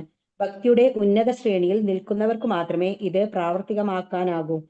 ഹർഷോന്മത്തമായ ഭക്തിയും ആത്മനിവേദനവും കൂടിക്കലർന്നു കാണുന്നത് അത്യപൂർവമാണെന്ന് സാരം. ഭഗവാന്റെ ഇച്ഛയ്ക്ക് പൂർണ്ണമായും സ്വയം സമർപ്പിക്കുകയാണ് വേണ്ടത്. ഹരേ കൃഷ്ണ. ഹരേ കൃഷ്ണ. അപ്പൊ ഇപ്പൊ നമ്മൾ പറഞ്ഞ ഈ രണ്ടെണ്ണം അല്ലെ, ദാസ്യഭാവം, സഖ്യഭാവവും പിന്നെ ആത്മനിവേദനം, ഇത് വളരെ അപൂർവമായിട്ട് വരുന്നതാണ്. ഇത് അത്ര എളുപ്പമല്ല ഈ ഈ ഒരു മാർഗത്തിൽ നമ്മൾ എത്തുക എന്നുള്ളത്. അപ്പൊ അത്രയും ഉയർന്നവർക്കാണ്, ഈ ഒരു ഭക്തിയുടെ ഉന്നത ശ്രേണിയിൽ എത്തിയവർക്കാണ് ഈ ആത്മനിവേദനം, ഭഗവാനുമായിട്ടുള്ള സാഖ്യഭാവം അതിലൊക്കെ എത്തുക എന്ന് പറയുന്നത്. അപ്പൊ നമ്മൾ ഈ ഭക്തിയുത സേവനം ചെയ്ത് നമ്മൾ പയ്യെ പയ്യെ നമുക്ക് ആ രാഗാനുഗ ഭക്തിയിലൊക്കെ വരുമ്പോൾ നമുക്ക് ആ തലത്തിലേക്ക് എത്തുന്നതാണ്. അപ്പൊ അതാണ് നമ്മളുടെ ദാസ്യം, സഖ്യം, ആത്മനിവേദനം പറഞ്ഞു. ഇനി 50-ാമത്തത് എന്ന് പറഞ്ഞാൽ പ്രിയപ്പെട്ട വസ്തു ഭഗവാന് സമർപ്പിക്കുക എന്നുള്ളതാണ്. അപ്പൊ പ്രിയപ്പെട്ട വസ്തു സമർപ്പിക്കുക എന്ന് പറഞ്ഞാൽ രണ്ട് തരമുണ്ട്. ഒന്ന്, നമ്മളുടെ ഏറ്റവും പ്രിയപ്പെട്ട വസ്തു ഭഗവാന് കൊടുക്കാം.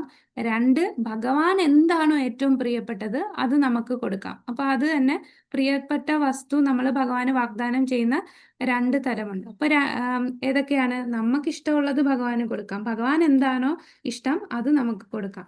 അങ്ങനെ രണ്ട് രീതിയിൽ. ഇപ്പൊ ഇവിടെ ഭാഗവതത്തില് 11:11-41 ഭഗവാൻ ഉദ്ധവരോട് പറയുന്നു, പ്രിയപ്പെട്ട ചങ്ങാതി, ഒരാളുടെ കൈവശമുള്ളതിൽ ഏറ്റവും നല്ല വസ്തു അതല്ലെങ്കിൽ അയാൾക്ക് ഏറ്റവും പ്രിയപ്പെട്ട വസ്തു എനിക്ക് തരുന്നവന് അനശ്വരമായ നേട്ടങ്ങൾ ഉണ്ടാകും. അപ്പൊ നമുക്ക് ഏറ്റവും പ്രിയപ്പെട്ടത് ഭഗവാന് കൊടുക്കാം. കൂടാതെ ഭഗവാൻ എന്താ പ്രിയപ്പെട്ടതെന്ന് മനസ്സിലാക്കി അതും കൊടുക്കുന്നതുണ്ട്. അപ്പൊ ഇത് രണ്ടും പ്രിയപ്പെട്ട വസ്തു ഭഗവാന് സമർപ്പിക്കുന്നതാണ്. ഇനി 51-ാമത്തത് കൃഷ്ണന് വേണ്ടി എല്ലാ പ്രയത്നങ്ങളും ചെയ്യുക. കൃഷ്ണന് വേണ്ടി എല്ലാ പ്രയത്നങ്ങളും ചെയ്യുക എന്ന് പറഞ്ഞാൽ കൃഷ്ണന് വേണ്ടിയുള്ള എല്ലാ ശ്രമങ്ങളും, ജീവിതത്തിലെ എല്ലാ മേഖലകളിലും ഭഗവാന്റെ സംതൃപ്തിക്ക് വേണ്ടി എങ്ങനെ പ്രവർത്തിക്കാമെന്ന് നാരദ പഞ്ചരാത്രത്തിൽ പറയുന്നു. അതൊന്ന് വായിക്കാമോ? ഹരേ കൃഷ്ണ മാതാജി. വായിച്ചോ. യഥാർത്ഥ ഭക്തിയുത സേവനത്തിൽ ഏർപ്പെട്ടിരിക്കുന്നവൻ മതഗ്രന്ഥങ്ങളിൽ നിർദ്ദേശിച്ചിട്ടുള്ളവയും നിത്യജീവിതത്തിന് വേണ്ടവയും ആയ എല്ലാതരം പ്രവൃത്തികളും ചെയ്യണമെന്ന് അതിൽ വ്യക്തമാക്കുന്നു. ഭക്തൻ മതഗ്രന്ഥങ്ങളിൽ പറഞ്ഞിരിക്കുന്ന കാര്യങ്ങൾ മാത്രം ചെയ്താൽ പോരാ, മറിച്ച് പ്രായോഗിക ജീവിതവുമായി ബന്ധപ്പെട്ട മുഴുവൻ കാര്യങ്ങളും കൂടി കൃഷ്ണാവബോധത്തിൽ ചെയ്തിരിക്കണം എന്നർത്ഥം. ഉദാഹരണത്തിന്, വമ്പിച്ച ഒരു ഫാക്ടറിയുടെ ഉടമയായ ഭക്തൻ ആ സ്ഥാപനത്തിൽ നിന്ന് ലഭിക്കുന്ന ഭൗതിക നേട്ടങ്ങളും ഭഗവത് സേവനത്തിനായി വിനിയോഗിക്കണം. ഹരേ കൃഷ്ണ. ഹരേ കൃഷ്ണ. അപ്പൊ കൃഷ്ണന് വേണ്ടി പ്രവർത്തിക്കുക എന്ന് പറഞ്ഞാൽ നമ്മൾ ഒന്ന് ശാസ്ത്രത്തിൽ എന്ത് പറയുന്നോ അത് ചെയ്യണം, പിന്നെ പ്രാക്ടിക്കലായിട്ട് നമുക്ക് എന്തൊക്കെ ചെയ്യാൻ പറ്റുമോ അതും ചെയ്യണം. അതാണ് ഭക്തൻ മതഗ്രന്ഥങ്ങളിൽ പറയുന്ന കാര്യം മാത്രം ചെയ്താൽ പോരാ, പ്രായോഗിക ജീവിതവുമായി ബന്ധപ്പെട്ട മുഴുവൻ കാര്യങ്ങളും ചെയ്യണം. അതിന് ഉദാഹരണമാണ് ഫാക്ടറിയിൽ വർക്ക് ചെയ്യുന്ന ഒരാൾ ഫാക്ടറിയിലെ ജോലി ചെയ്യണം, കൂടാതെ അവിടെ നിന്ന് കിട്ടുന്ന ഫലം അത് ഭഗവാന് സമർപ്പിക്കുകയും ചെയ്യണം. അപ്പൊ ഇതാണ് നമ്മൾ ചെയ്യുന്ന പ്രയത്നങ്ങൾ കൃഷ്ണന് വേണ്ടിയാണ്. നമ്മൾ എന്ത് ചെയ്താലും അത് കൃഷ്ണന് വേണ്ടി. നമ്മളിപ്പോൾ ഒരു ഗൃഹസ്ഥ ജീവിതം എടുക്കുന്നു, അപ്പം ഒരു ഗൃഹസ്ഥാശ്രമിയായിട്ട് നിൽക്കുമ്പോൾ നമുക്ക് വീട്ടിലെ കാര്യങ്ങൾ നോക്കണം. വീട്ടിലെ phone bill, current bill, water bill ഇതെല്ലാം നമുക്ക് അടയ്ക്കണം. എന്നാലേ നമുക്ക് നിൽക്കാൻ പറ്റും. നമുക്ക് ജോലിക്ക് പോകണം. ജോലിക്ക് പോകുന്നത് എന്തിനാണ്? ജോലിക്ക് പോയാലേ കുടുംബത്തെ നിലനിർത്താനും ഇതുപോലെ ബില്ലുകൾ അടയ്ക്കാനും ജോലിക്ക് പോകണം. പക്ഷെ ആ ഭാവം എന്തായിരിക്കണം? ഇതെല്ലാം, ഈ കുടുംബം എന്ന് പറയുന്നത് ഭഗവാൻ തന്നതാണ്, ഇതെല്ലാം ഭഗവാന്റെ അംശങ്ങളാണ്, ഭഗവാന്റെ സേവകരാണ്. അപ്പോൾ ഈ ഒരു ജന്മത്തില് ഈ കുടുംബം എന്ന് പറയുന്ന എൻ്റെ സംരക്ഷണത്തിൽ തന്നു, അപ്പൊ അവരെ നോക്കാനുള്ള കടമ എനിക്കുണ്ട്. അപ്പൊ അതിനുവേണ്ടി നമ്മൾ പ്രവർത്തിക്കുന്നു. ഓരോ കാര്യങ്ങളും നമ്മൾ ചെയ്യുമ്പോഴും അത് ഭഗവാന്റെ സേവനത്തിന് എന്നുള്ള രീതിയിൽ പ്രവർത്തിക്കുക. അപ്പൊ ശാസ്ത്രങ്ങൾ പറയുന്നതനുസരിച്ചും നമ്മൾ പ്രാക്ടിക്കലായിട്ട് ചെയ്യേണ്ടതും അതും ഭഗവാന് സമർപ്പിച്ച്, ഞാൻ ഈ ചെയ്യുന്ന ഓരോ കാര്യങ്ങളും ഓരോ സ്റ്റെപ്പും നമ്മൾ ചെയ്യുന്നത് ഭഗവാന് വേണ്ടി ആയിരിക്കുന്ന തരത്തിൽ, അതാണ് കൃഷ്ണന് വേണ്ടി എല്ലാ പ്രയത്നങ്ങളും ചെയ്യുക. ഇനി 52 സമർപ്പിതാത്മാവാകൻ. സമർപ്പിത ആത്മാവ് എന്ന് പറഞ്ഞാൽ നമ്മൾ നേരത്തെ പറഞ്ഞ ആത്മനിവേദനവുമായിട്ട് സാമ്യമുണ്ട് അല്ലെ? 49-49 ആത്മനിവേദനം സർവവും ഭഗവാന് സമർപ്പിക്കൽ. അപ്പൊ ഈ ഒരു 52-ാമത്തെ ഇനം 49-ാമത്തെ ഇനത്തിലും ഒരേപോലാണ്. പക്ഷെ ഒരു ചെറിയ വ്യത്യാസം എന്ന് പറഞ്ഞാൽ ഈ സമർപ്പിതാത്മാവാകൽ എന്ന് പറയുന്ന കുറച്ചുകൂടെ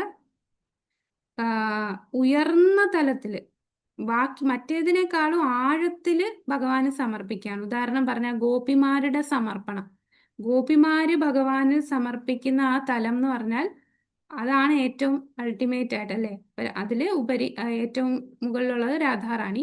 അപ്പൊ ഗോപിമാര് എന്ന് പറയുമ്പോൾ അവര് വേറെ ഒന്നും നോക്കണില്ല, ഭഗവാന്റെ സന്തോഷമല്ലാതെ തങ്ങൾക്ക് എന്ത് സംഭവിക്കും, സൊസൈറ്റി തങ്ങളെക്കുറിച്ച് എന്ത് ചിന്തിക്കും, തങ്ങൾക്ക് വരുന്ന അപമാനം, തങ്ങൾ നരകത്ത് പോകും, അതൊന്നും ചിന്തിക്കണില്ല.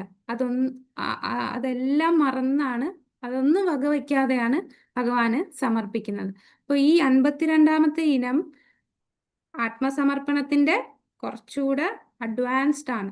അതിനെയാണ് ശരണാഗതിയുടെ ഉയർന്ന തലമാണ് 52. 52-ഉം 49-ഉം ഒരേപോലെ തോന്നും. ഇപ്പൊ സൗഹൃദം തന്നെ 2 ടൈപ്പ് നമ്മൾ പറഞ്ഞില്ലേ? ഒന്ന് ആഴത്തിലുള്ള സൗഹൃദം, മൈത്രി, ഒന്ന് ഒരു അഭ്യുദയകാംക്ഷയെ പോലെ പ്രവർത്തിക്കുന്നത്. അതുപോലെ ആത്മസമർപ്പണത്തിന്റെ തന്നെ 2-ാമത്തെ ഒരു ആഴത്തിലുള്ള തലമാണ് 82-ൽ പറഞ്ഞ് സമർപ്പിതാത്മാവാകൽ. ഇതേക്കുറിച്ച് ഹരിഭക്തി വിലാസത്തിൽ പറയുന്നു: ഞാൻ അങ്ങയുടേത് മാത്രമാണെന്ന ദൃഢമായ വിശ്വാസത്തോടെ അങ്ങിൽ സമർപ്പിതമായ ഒരാളുടെ മനോവാക് ശരീരം പൂർണ്ണമായും ആ രീതിയിൽ പ്രവർത്തിക്കുന്നുവെങ്കിൽ അയാൾക്ക് അതീന്ദ്രിയ പരമാനന്ദം ആസ്വദിക്കാം. പിന്നെ നരസിംഹ പുരാണത്തിൽ പറയുന്നു, ഭഗവാൻ നരസിംഹദേവൻ പറയുന്നു, എന്നെ പ്രാർത്ഥിക്കുകയും എന്നിൽ അഭയം പ്രാപിക്കുകയും ചെയ്യുന്നവൻ എൻ്റെ ആശ്രിതനാണ്, അവനെ എല്ലാ വിപത്തുകളിൽ നിന്നും സദാ സംരക്ഷിക്കും. ഒരു മേലധികാരിയുടെ അഭയം എന്ന അർത്ഥത്തിൽ. ഇപ്പോൾ ഇത് കുറച്ചുകൂടെ ഫുള്ളി ഡിപ്പെൻഡൻ്റ് ആണ്, പൂർണ്ണമായിട്ടും ഭഗവാനിൽ മാത്രം ആശ്രയിക്കുന്ന ഒരു തലത്തിലാണ് ഈ 52. അപ്പൊ ആ ഒരു ചെറിയ വ്യത്യാസമേ ഉള്ളൂ, രണ്ടും ഭഗവാന് സമർപ്പിക്കുകയാണ്. ഇത് കുറച്ചുകൂടെ ആഴത്തിൽ സമർപ്പിക്കുന്നത് എന്ന് മാത്രം. ഇനി അവസാനത്തത് 53-ാമത്തത്. 53-ാമത്തെ ഇനം എന്താണ്? തുളസി തുടങ്ങിയ ചെടികളെയും വൃക്ഷങ്ങളെയും പരിചരിക്കൽ. അപ്പൊ തുളസി ദേവിയെ പ്രകീർത്തിക്കുക അല്ലെ നമ്മളെ എല്ലാ ദിവസവും. അപ്പൊ അതാണ് ശ്രീല പ്രഭുപാദര് നമുക്ക് ഡെയിലി ചെയ്യാനുള്ള ആ റൊട്ടീൻ നമുക്ക് തന്നിട്ടുള്ളത്. അതില് ഡെയിലി നമ്മൾ തുളസിയെ സേവിക്കണം. അപ്പൊ തുളസിയുടെ പ്രാധാന്യം എത്രയാണ് എന്ന് നമുക്ക് നോക്കാം. അപ്പൊ ഇതാരാ വായിക്കുക? ഇതുവരെ വായിക്കാത്തവർ വായിച്ചോളൂ. സ്കന്ദപുരാണത്തിൽ പറയും. ആരാണ്? പ്രഭു അല്ലേ? രജീഷ് പ്രഭു. തുളസി തുടങ്ങിയ ചെടികളെയും വൃക്ഷങ്ങളെയും പരിചരിക്കൽ. സ്കന്ദപുരാണത്തിൽ തുളസി ചെടിയെ ഇങ്ങനെ പ്രകീർത്തിക്കുന്നു: പാപസഞ്ചയങ്ങളെ മുഴുവൻ ഒറ്റ നിമിഷം കൊണ്ട് നശിപ്പിക്കാൻ കഴിയുന്ന തുളസി ചെടിയെ ഞാൻ സാദരം പ്രണമിക്കുന്നു. ഈ ചെടിയുടെ സ്പർശം മാത്രം മതി എല്ലാ കഷ്ടപ്പാടുകളിൽ നിന്നും രോഗങ്ങളിൽ നിന്നും മോചനം നേടാൻ. തുളസി ചെടിയെ പ്രണമിക്കുകയും അതിന് വെള്ളമൊഴിക്കുകയും ചെയ്യുന്നവർക്ക് യമരാജന്റെ കോടതിയിൽ പോകേണ്ടി വരില്ല. തുളസി ചെടി നടുന്നവൻ തീർച്ചയായും കൃഷ്ണഭക്തനായി തീരും. തുളസി ദളം കൊണ്ട് ഭഗവാന്റെ പാതാരവിന്ദങ്ങളെ അർച്ചിക്കുന്നവന് ഭഗവത് പ്രേമം സമ്പൂർണമാകും. ഭാരതത്തിൽ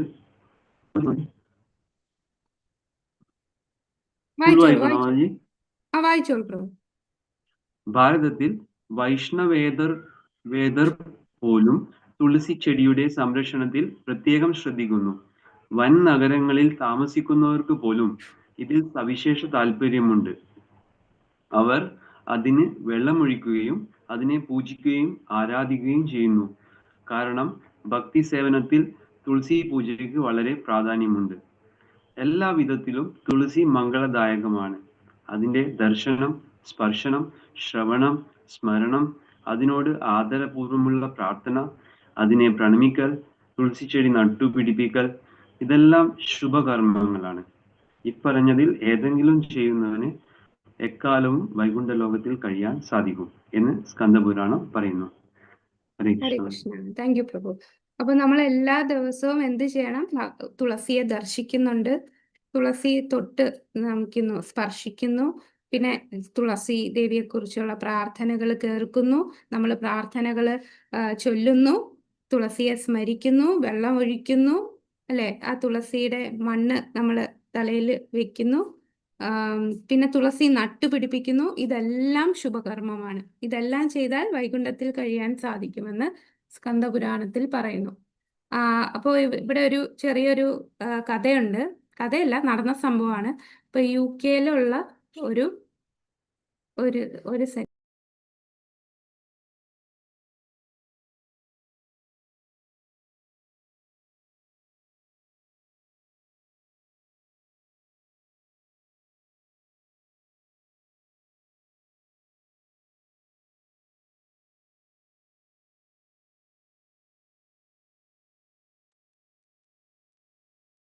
മാതാജി മ്യൂട്ടായി പോയതാണോ?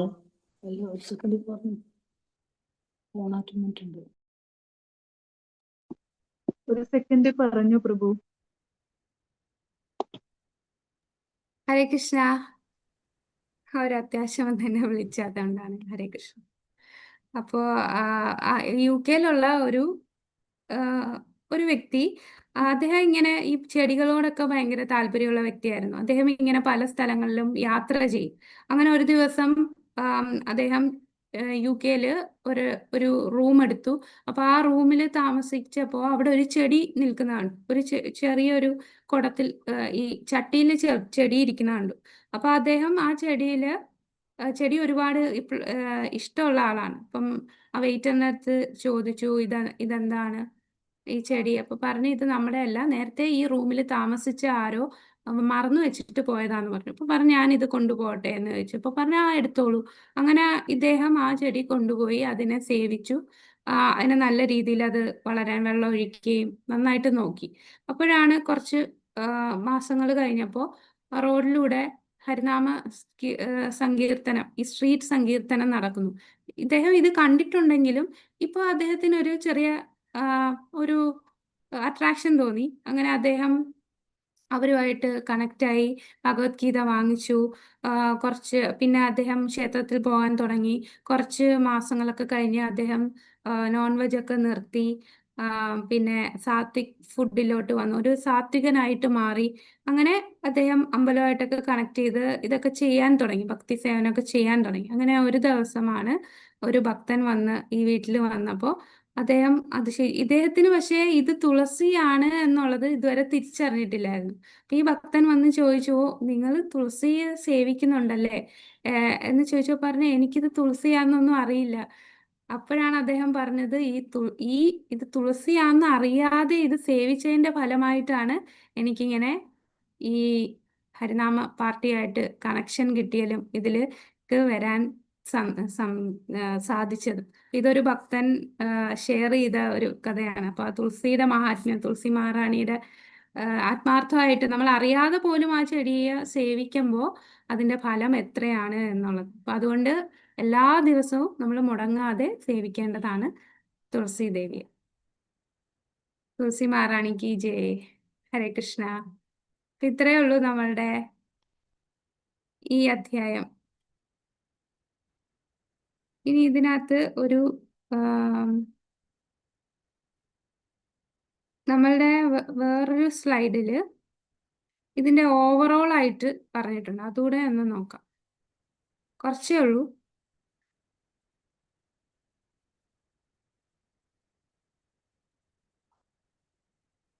അപ്പൊ നമ്മളിപ്പോ 11-ാമത്തെ അധ്യായമാണ്, അതീന്ദ്രിയ സേവനത്തിന്റെ വശങ്ങൾ, അല്ലെ? 47 മുതൽ 53. തുടക്കത്തിൽ പറഞ്ഞ പോലെ ഭക്തി സേവനത്തിലെ നിയന്ത്രണ തത്വം നമ്മുടെ എല്ലാ ഇന്ദ്രിയങ്ങളും ഭഗവാന്റെ സേവനത്തിന് ഉപയോഗിക്കണമെന്ന് അനുശാസിക്കുന്നു. അവ എങ്ങനെ ഉപയോഗിക്കണമെന്ന് മുകളിൽ പറഞ്ഞ 64 ഇനങ്ങളിൽ കൃത്യമായി വിവരിക്കുന്നു. ഇനി 11:20:9 ഇത് നമ്മൾ നേരത്തെ പറഞ്ഞതാണ്. അപ്പൊ 11:20:9 ഭഗവാൻ പറയുന്നു, എന്റെ ലീലകളെയും പ്രവർത്തനങ്ങളെയും കുറിച്ച് കേൾക്കാൻ സ്വമേധയാ താല്പര്യം വളർന്നിട്ടില്ലാത്തിടത്തോളം കാലം വർണ്ണാശ്രമ നിഷ്ഠാകർമ്മങ്ങൾ നിർവഹിക്കണം. കൃഷ്ണാബോധം വികസിപ്പിച്ചിട്ടില്ലാത്ത ആളുകൾക്ക് ഈ കാര്യങ്ങളെല്ലാം ശുപാർശ ചെയ്യുന്നു. അപ്പൊ നമ്മൾ നേരത്തെ പറഞ്ഞില്ലേ, ദാസ്യഭാവത്തിന് രണ്ടെണ്ണമുണ്ട്. അതിലൊന്നെന്ന് പറഞ്ഞാൽ വർണ്ണാശ്രമം അനുസരിച്ച് നമ്മൾ ചെയ്യുന്നു, അതിന്റെ ഫലം ഭഗവാന് കൊടുക്കുന്നു. അപ്പം ഭഗവാനിലോട്ട് താല്പര്യം അത്ര വന്നിട്ടില്ലാത്തവരാണെന്നുണ്ടെങ്കിൽ അവര് വർണ്ണാശ്രമ ധർമ്മം കറക്റ്റായിട്ട് നിർവഹിക്കണം. അത് വികസിപ്പിച്ചാത്തവർക്കാണ് ഇത് ചെയ്യേണ്ടാത്തത്. അപ്പൊ നമ്മളെ സംബന്ധിച്ച് നമ്മൾ വർണ്ണാശ്രമ ധർമ്മം കടമകൾ കറക്റ്റായിട്ട് നിർവഹിക്കണം. കാരണം നമ്മൾ ആ ഉയർന്ന ഭക്തിയിൽ എത്തിയിട്ടില്ല. അതുകൊണ്ട് ഇത് നിർവഹിക്കണം. എന്നാലേ പയ്യെ പയ്യെ നമുക്ക് കൃഷ്ണാബോധത്തിൽ ഉയരാൻ സാധിക്കും. ഉയർന്ന ഭക്തന്മാർക്കാണ് ഇതെല്ലാം ത്യജിക്കാനായിട്ട് ശുപാർശ ചെയ്യുന്നത്. അത്തരം പ്രവർത്തനങ്ങളെല്ലാം വേദപ്രമാണമായ വെളിപ്പെടുത്തൽ ശുപാർശ ചെയ്യുന്നത് ഒരാളെ കൃഷ്ണാബോധത്തിന്റെ ഘട്ടത്തിലേക്ക് കൊണ്ടുവരാൻ മാത്രമാണ്. എന്നാൽ ഇതിനകം തന്നെ കൃഷ്ണനോട് സ്വതസിദ്ധമായ അടുപ്പം വളർത്തിയെടുത്ത ഒരാൾക്ക് വേദങ്ങളിൽ നിർദ്ദേശിച്ച കടമകൾ നിർവഹിക്കേണ്ടതില്ല. അപ്പൊ ഭഗവാനുമായിട്ടുള്ള ശാശ്വത ബന്ധം മനസ്സിലാക്കി ഭഗവാനുള്ള സേവനം ചെയ്യുന്ന വ്യക്തിയാണെന്നുണ്ടെങ്കിൽ, ആ ഡയറക്റ്റ് സേവനത്തിന്റെ തലത്തിൽ എത്തിയ വ്യക്തിയാണെങ്കിൽ ആ വ്യക്തിക്ക് വർണ്ണാശ്രമ ധർമ്മത്തിന്റെ കടമ നിർവഹിക്കണമെന്ന ആവശ്യമില്ല. പക്ഷെ അതിലെത്താത്തവർ, നമ്മൾക്കിപ്പം ഭഗവാനുമായിട്ടുള്ള ബന്ധം നമുക്ക് ആ റിയലൈസേഷൻ വന്നിട്ടില്ല. അപ്പൊ ആ റിയലൈസേഷൻ വരാത്തിടത്തോളം കാലം വർണ്ണാശ്രമധർമ്മം പാലിക്കണമെന്ന് പറയും. നമ്മെ സംബന്ധിച്ചിടത്തോളം കൃഷ്ണാബോധമുള്ളവരെ ജീവിതത്തെക്കുറിച്ച് നമ്മുടെ ശാരീരിക സങ്കല്പം പൂർണ്ണമായി ഉന്മൂലനം ചെയ്യപ്പെടാത്തിടത്തോളം കാലം ശരീരത്തിന്റെ സ്വധർമ്മം നാം പിന്തുടരണം. അതായത് ബ്രാഹ്മണൻ, ക്ഷത്രിയൻ, വൈശ്യൻ, ശൂദ്രൻ.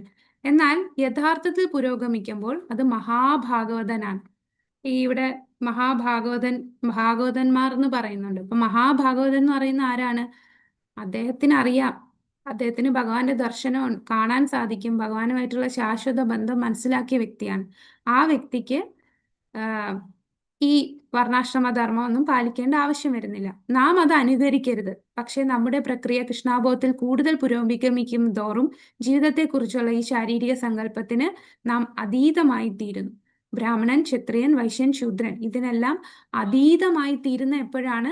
നമ്മൾ കൃഷ്ണാബോധത്തിൽ പുരോഗമിച്ച് ഭഗവാനുമായിട്ടുള്ള ശാശ്വത ബന്ധം മനസ്സിലാക്കി ആ ശാശ്വതമായിട്ടുള്ള രസത്തിൽ ഭഗവാന് സേവനം ചെയ്യാൻ തുടങ്ങുമ്പോൾ നമുക്ക് ഈ പറയുന്ന ബ്രാഹ്മണൻ, ക്ഷത്രിയൻ, വൈശ്യൻ, ശൂദ്രൻ ഇതിനെല്ലാം അതീതനായി മാറും. ഇനി പല ടൈപ്പ് വൈരാഗ്യമുണ്ട്. അത് ഏതൊക്കെയാണ് കേട്ടിട്ടുണ്ടോ? മർക്കട വൈരാഗ്യം, ശ്മശാന വൈരാഗ്യം, ഇങ്ങനെ കേട്ടിട്ടില്ലേ? വൈരാഗ്യം. ആ, ശ്മശാന വൈരാഗ്യം എന്ന് പറഞ്ഞാൽ എന്താണ്? ആ ശ്മശാനത്തിൽ നിൽക്കുമ്പോൾ ഇങ്ങനെ ലൈഫ് എന്നൊക്കെ പറയും. പക്ഷെ അത് കഴിഞ്ഞാൽ വീണ്ടും ഭൗതികം അല്ലേ? ഏതെങ്കിലും ഒരു മരണം വരുമ്പോ ഇത് ഇത്രേ ഉള്ളൂ, ഇവിടെ കൊണ്ട് എല്ലാം തീർന്നു, എല്ലാം നമുക്കും ഇങ്ങനെയൊക്കെയാണ് ആ ഒരു സമയം. അത് കഴിഞ്ഞ് തിരിച്ച് വീട്ടിൽ വന്ന് വീണ്ടും പഴയ കാര്യങ്ങൾ ചെയ്യും. ഇനി മർക്കട വൈരാഗ്യം എന്ന് പറഞ്ഞാൽ എന്താ? മർക്കടൻ എന്ന് പറഞ്ഞാൽ കുരങ്ങനെ കാണുമ്പോൾ എന്താണ്? ഒരു സന്യാസിയെ പോലെ ഇരിക്കും. അതായത് ഒന്നിലും ആസക്തി ഇല്ലാതെ ഇങ്ങനെ വേഷത്തിലും ഇതൊന്നും ഇല്ലാതിരിക്കും. പക്ഷെ പ്രവൃത്തി മൊത്തവും ഉള്ളിൽ നടക്കുന്നത് മൊത്തവും വേറെ പല കാര്യങ്ങളാണല്ലേ. പുറമെ എക്സ്റ്റേണൽ ആയിട്ട് ഒരു സന്യാസിയുടെ വേഷമാണെങ്കിലും ഉള്ളില് വേറെ പല ദുരുദ്ദേശങ്ങളും ഒക്കെ കാണും. ഒട്ടും സ്ട്രെയിറ്റ് ഫോർവേഡ് ആയിരിക്കില്ല. അതാണ് മർക്കട വൈരാഗ്യം. പിന്നെ ജ്ഞാന വൈരാഗ്യം. ഭഗവത് സന്നിധിയിലേക്ക് സ്വയം ഉയർത്തപ്പെടുന്നതിനുള്ള പ്രധാന ഘടകമാണ് ജ്ഞാനവും ത്യാഗവും എന്ന് ചില പണ്ഡിതന്മാർ ശുപാർശ ചെയ്യുന്നു. പക്ഷെ സത്യത്തിൽ അത് വസ്തുതയല്ല. ചിലര് ഫുള്ള് ത്യജിക്കും, ഭൗതികമായിട്ടുള്ള ഒരു വസ്തുവും സ്വീകരിക്കത്തില്ല. അല്ലെങ്കിൽ അത് ഫൽഗു വൈരാഗ്യം എന്ന് പറയും. ഫൽഗു വൈരാഗ്യം എന്ന് പറഞ്ഞാൽ അവര് ഭൗതികമായിട്ടുള്ള ഒന്നും സ്വീകരിക്കത്തില്ല. നെയ്തി ഇതൊന്നും വേണ്ട. ഞാൻ എന്താണ് എല്ലാം ത്യജിച്ച് കാട്ടിൽ പോവുക, അല്ലെങ്കിൽ ഭൗതിക വസ്തുക്കൾ കൊടുത്താലും അത് സ്വീകരിക്കാതിരിക്കുക, എന്നിട്ട് ഭഗവാനിലേക്ക് മനസ്സിനെ ഏകീകരിക്കുകയാണ്. പക്ഷെ അവരുടെ മനസ്സിലുള്ള വേറെ ഉദ്ദേശം എന്താണ്? ഞാനും ദൈവമായി മാറും എന്നൊരു ചിന്തയും കൂടെ അവരുടെ ഉള്ളിൽ കാണും. അതും യഥാർത്ഥത്തിലുള്ള ഒരു വൈരാഗ്യമല്ല, അല്ലെ? എല്ലാം ത്യജിക്കുന്നത് ശരിക്കുള്ള വൈരാഗ്യമല്ല. പിന്നെ എന്താണ് ശരിക്കുള്ള വൈരാഗ്യം? നമ്മൾ പറയുന്ന വൈരാഗ്യത്തിന്റെ പേരെന്താ? വൈരാഗ്യം. യുക്തവൈരാഗ്യം. അതാണ് വേണ്ടത് അല്ലേ? നമുക്കൊരു ശ്ലോകം അതിൽ കാണാതെ പഠിക്കാനുള്ള ശ്ലോകത്തിൽ ഒരെണ്ണം വരുന്നില്ലേ? യുക്തവൈരാഗ്യം ഉച്ചതേ എന്ന് പറയുന്ന ആ ശ്ലോകം. വാസ്തവത്തിൽ കൃഷ്ണാവബോധത്തിൽ ഒരു സ്ഥാനം നേടുന്നതിന് അനുകൂലമായ ജ്ഞാനത്തിന്റെ അല്ലെങ്കിൽ ത്യാഗത്തിന്റെ മാർഗം വളർത്തിയെടുക്കുന്നത് തുടക്കത്തിൽ അംഗീകരിക്കപ്പെട്ടേക്കാം, പക്ഷെ ആത്യന്തികമായി അവ നിരാകരിച്ചേക്കാം. മാനസിക ഊഹാപോഹങ്ങളും യോഗാഭ്യാസവും കൃത്രിമ തപസ്സും ഭൗതിക മലിനീകരണത്തിൽ നിന്ന് മോചിപ്പിക്കാൻ അനുകൂലമായിരിക്കാം, പക്ഷെ അവ ഒരാളെ ഹൃദയത്തിൽ കൂടുതൽ കഠിനമാക്കും. ഭക്തി സേവനത്തിന്റെ പുരോഗതിയിൽ അവ ഒട്ടും സഹായിക്കില്ല. അപ്പൊ ഇങ്ങനെയുള്ള ഈ ഫൽഗു വൈരാഗ്യം അല്ലെ ജ്ഞാന വൈരാഗ്യം സ്വീകരിച്ച ആളുടെ ഹൃദയം ഭയങ്കര കഠിനമായിരിക്കും. നമ്മുടെ ഭക്തിക്ക് എതിരാണ് നമ്മുടെ ഹൃദയം കഠിനമാവുകയാണെങ്കിൽ. ഭക്തി എന്ന് പറയുമ്പോൾ ഹൃദയത്തിൽ സ്നേഹമാണ് വളരേണ്ടത്. നമ്മളിപ്പോ ഈ ഭൗതികമായിട്ടുള്ള കാര്യങ്ങളെല്ലാം ഉപേക്ഷിച്ച് ഇതുപോലെ ഭയങ്കര കഠിനമായിട്ടുള്ള തപശ്ചര്യകളും ഒക്കെ ചെയ്യുകയാണെങ്കിൽ അത് ഭൗതികതയിൽ നിന്നും ഒന്നും താല്പര്യം ഇല്ലെങ്കിൽ പോലും അവരുടെ ഹൃദയത്തെ കഠിനമാക്കുകയാണ്. ഭയങ്കര ചൂടത്ത് എന്താണ് തീയുടെ അടുത്ത് നിൽക്കുക, നല്ല തണുപ്പത്ത് ഡ്രസ്സൊന്നും ഇടാതെ പോവുക. അപ്പൊ അവര് ഭൗതിക ഇതുമായിട്ടൊക്കെ നിയന്ത്രിച്ചു, പക്ഷെ അതേപോലെ അവരുടെ ഹൃദയവും കഠിനമാവുകയാണ്. അവർക്ക് ഭക്തി സേവനത്തിന് അത് എതിരാണ്. ഭക്തി ചെയ്യാൻ അങ്ങനെയുള്ളവർക്ക് സാധിക്കില്ല. നമ്മളപ്പോ ചെയ്യേണ്ട എന്താണ്? യുക്ത വൈരാഗ്യമാണ്. ഇതാണ് അനാസക്തസ്യ വിഷയാൻ യഥാർഹമുപയുഞ്ജത നിർബന്ധ കൃഷ്ണ സംബന്ധേ യുക്ത വൈരാഗ്യം ഉച്ചതേ. ഇത് നമുക്ക് കാണാതെ പഠിക്കാനുള്ള ഒരു ശ്ലോകമാണ്.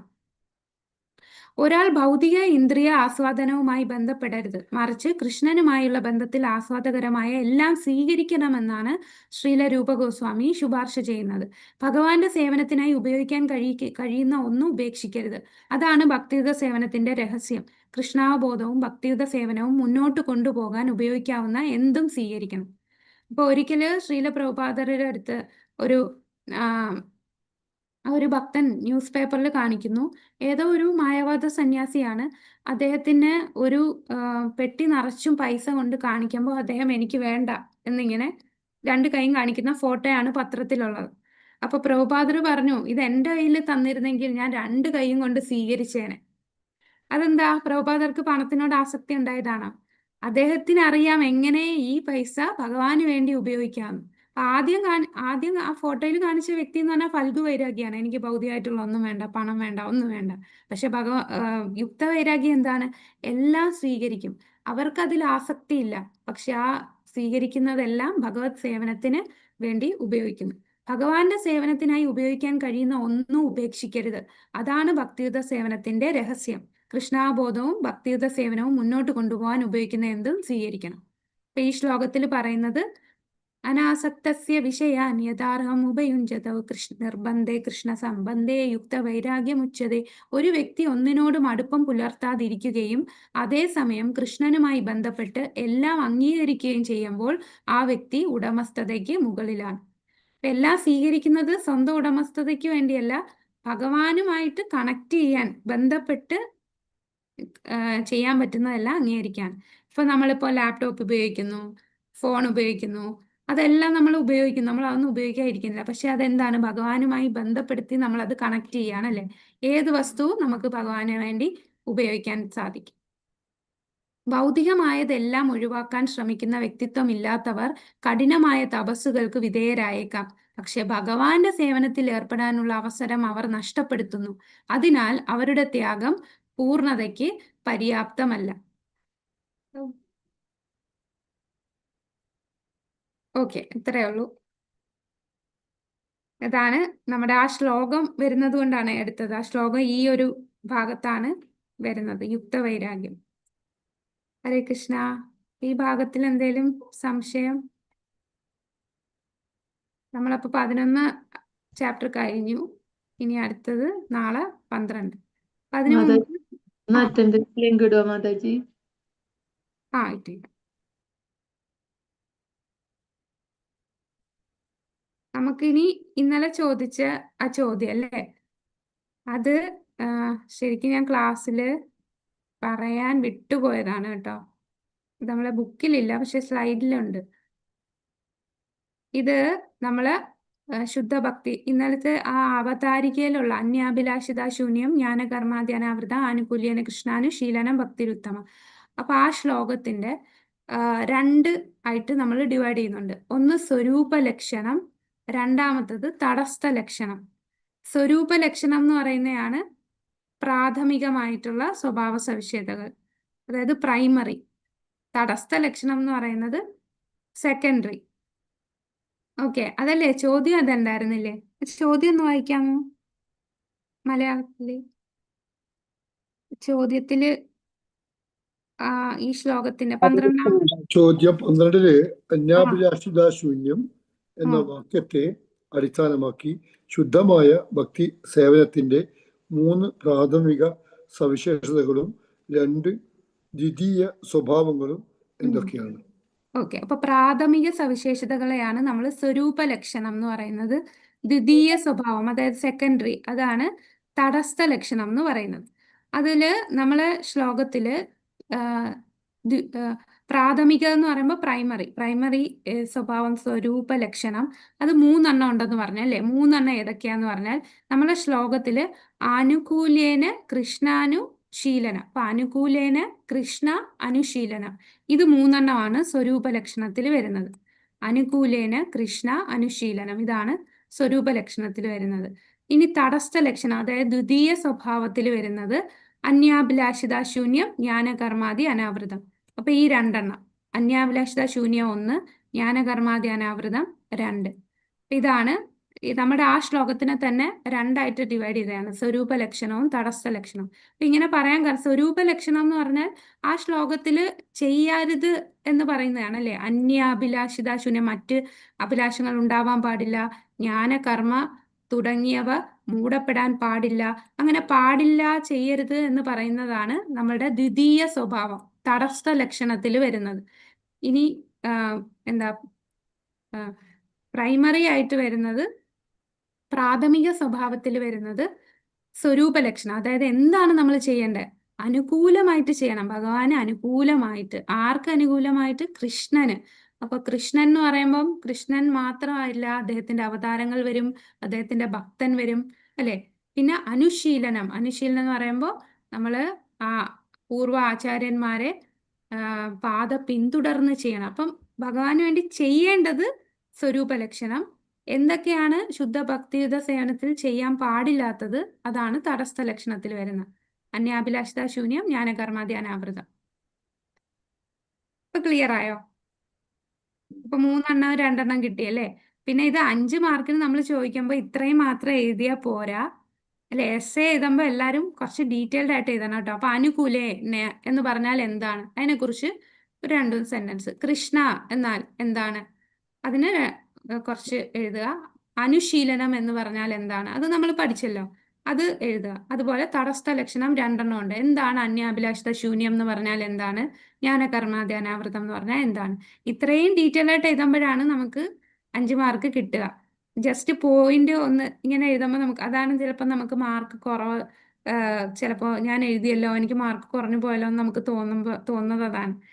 കഴിഞ്ഞ ബാച്ചില്, ഈ ബാച്ചല്ല അതിന് മുമ്പത്തെ ബാച്ചില് പലരും ചുമ്മാ 1 2 എന്നും പറഞ്ഞ് എഴുതി വെക്കും. പക്ഷെ 5 മാർക്ക് നമുക്ക് കൊടുക്കണമെങ്കിൽ 5 മാർക്കിന് വരെ 2 മാർക്കോ 1.5 മാർക്കൊക്കെ കൊടുക്കാൻ സാധിക്കുള്ളൂ. അപ്പൊ പറയാം ഞാൻ എല്ലാം എഴുതി, എനിക്ക് ഇത്ര മാർക്കേ ഉള്ളൂ. കാരണം 5 മാർക്ക് ആവുമ്പോൾ കുറച്ച് ഡീറ്റെയിൽ ആയിട്ട് എഴുതണം, അത്രേ ഉള്ളൂ. അപ്പൊ ഇത് ഓരോന്നും നമ്മൾ പഠിച്ചു, അത് എഴുതിയാൽ മതി. ഓക്കെ, ഹരേ കൃഷ്ണ. ഹരേ കൃഷ്ണ. പിന്നെ ഈ നമ്മുടെ ശ്രീകൃഷ്ണൻ നാമാദി ഗ്രാഹ്യമിന്ദ്രിയെ എന്ന് പറഞ്ഞിട്ടൊരു ശ്ലോകം നമ്മൾ പഠിക്കണ്ടേ? അത് സംശയം, ന ഭവേത് എന്നാണോ ന ദവേത് എന്നാണോ വേണ്ടത്? ഇവിടെ ദവേത് എന്നാണ് തന്നത്. അപ്പൊ അത് ഭവേത് എന്നാണ് ഞാൻ കേട്ടതായിട്ട് ഓർക്കുന്നത്. മുമ്പ് ഏതൊരു ചാപ്റ്ററില് ഭഗവത്ഗീതയിൽ ഈ ശ്ലോകം കോട്ടിയിട്ടെന്നാ തോന്നുന്നത്. അന്യാഭിലാഷ് അല്ല, എന്താണ് ശ്രീകൃഷ്ണനാമാദി ശ്രീകൃഷ്ണ ആണല്ലോ. എന്താണ് നോക്കട്ടെ. ചൈതന്യ അതില് ചരിതാമൃതത്തില് 1-2-234. ആ നാ ഭവേദ് ഭവേദ് തന്നെയാണ് പ്രഭു. ഇത് അതില് വാക്യാർത്ഥത്തിലും അങ്ങനെയാണ് ദവേദ് തന്നെയാ കൊടുത്തിരിക്കുന്നത് ഇവിടെ. ഗായാണല്ലേ കൊടുത്തത്? കൊടുത്തത്. അതുകൊണ്ട് ഒരു സംശയം. ഇത് നേരത്തെ ഏതോ ഒരു ഭഗവത്ഗീതയിൽ ഒരു ഏതോ ഒരു പർപ്പോട്ടിൽ ഉണ്ടെന്നാണ് എനിക്ക് തോന്നുന്നത്, കേട്ടതായി തോന്നുന്നുണ്ട്. ഭവേദ് ഇത് നാ ഭവേദാണ്. ഇത് നോക്കിയാൽ മതി. ചൈതന്യ ചരിതാമൃതം മധ്യലീല 17.136 ഇവിടെയുള്ള ശ്ലോകമാണിത്. അത ശ്രീകൃഷ്ണനാമാദി ന ഭവേദ് ഗ്രാഹ്യം ഇന്ദ്രിയൈ സേവോന്മുഖേഹി ജിഹ്വാദൗ സ്വയം ഏവ സ്ഫുരത്യത. ഭവേദ് ഭവേദ് തന്നെ ആകാം.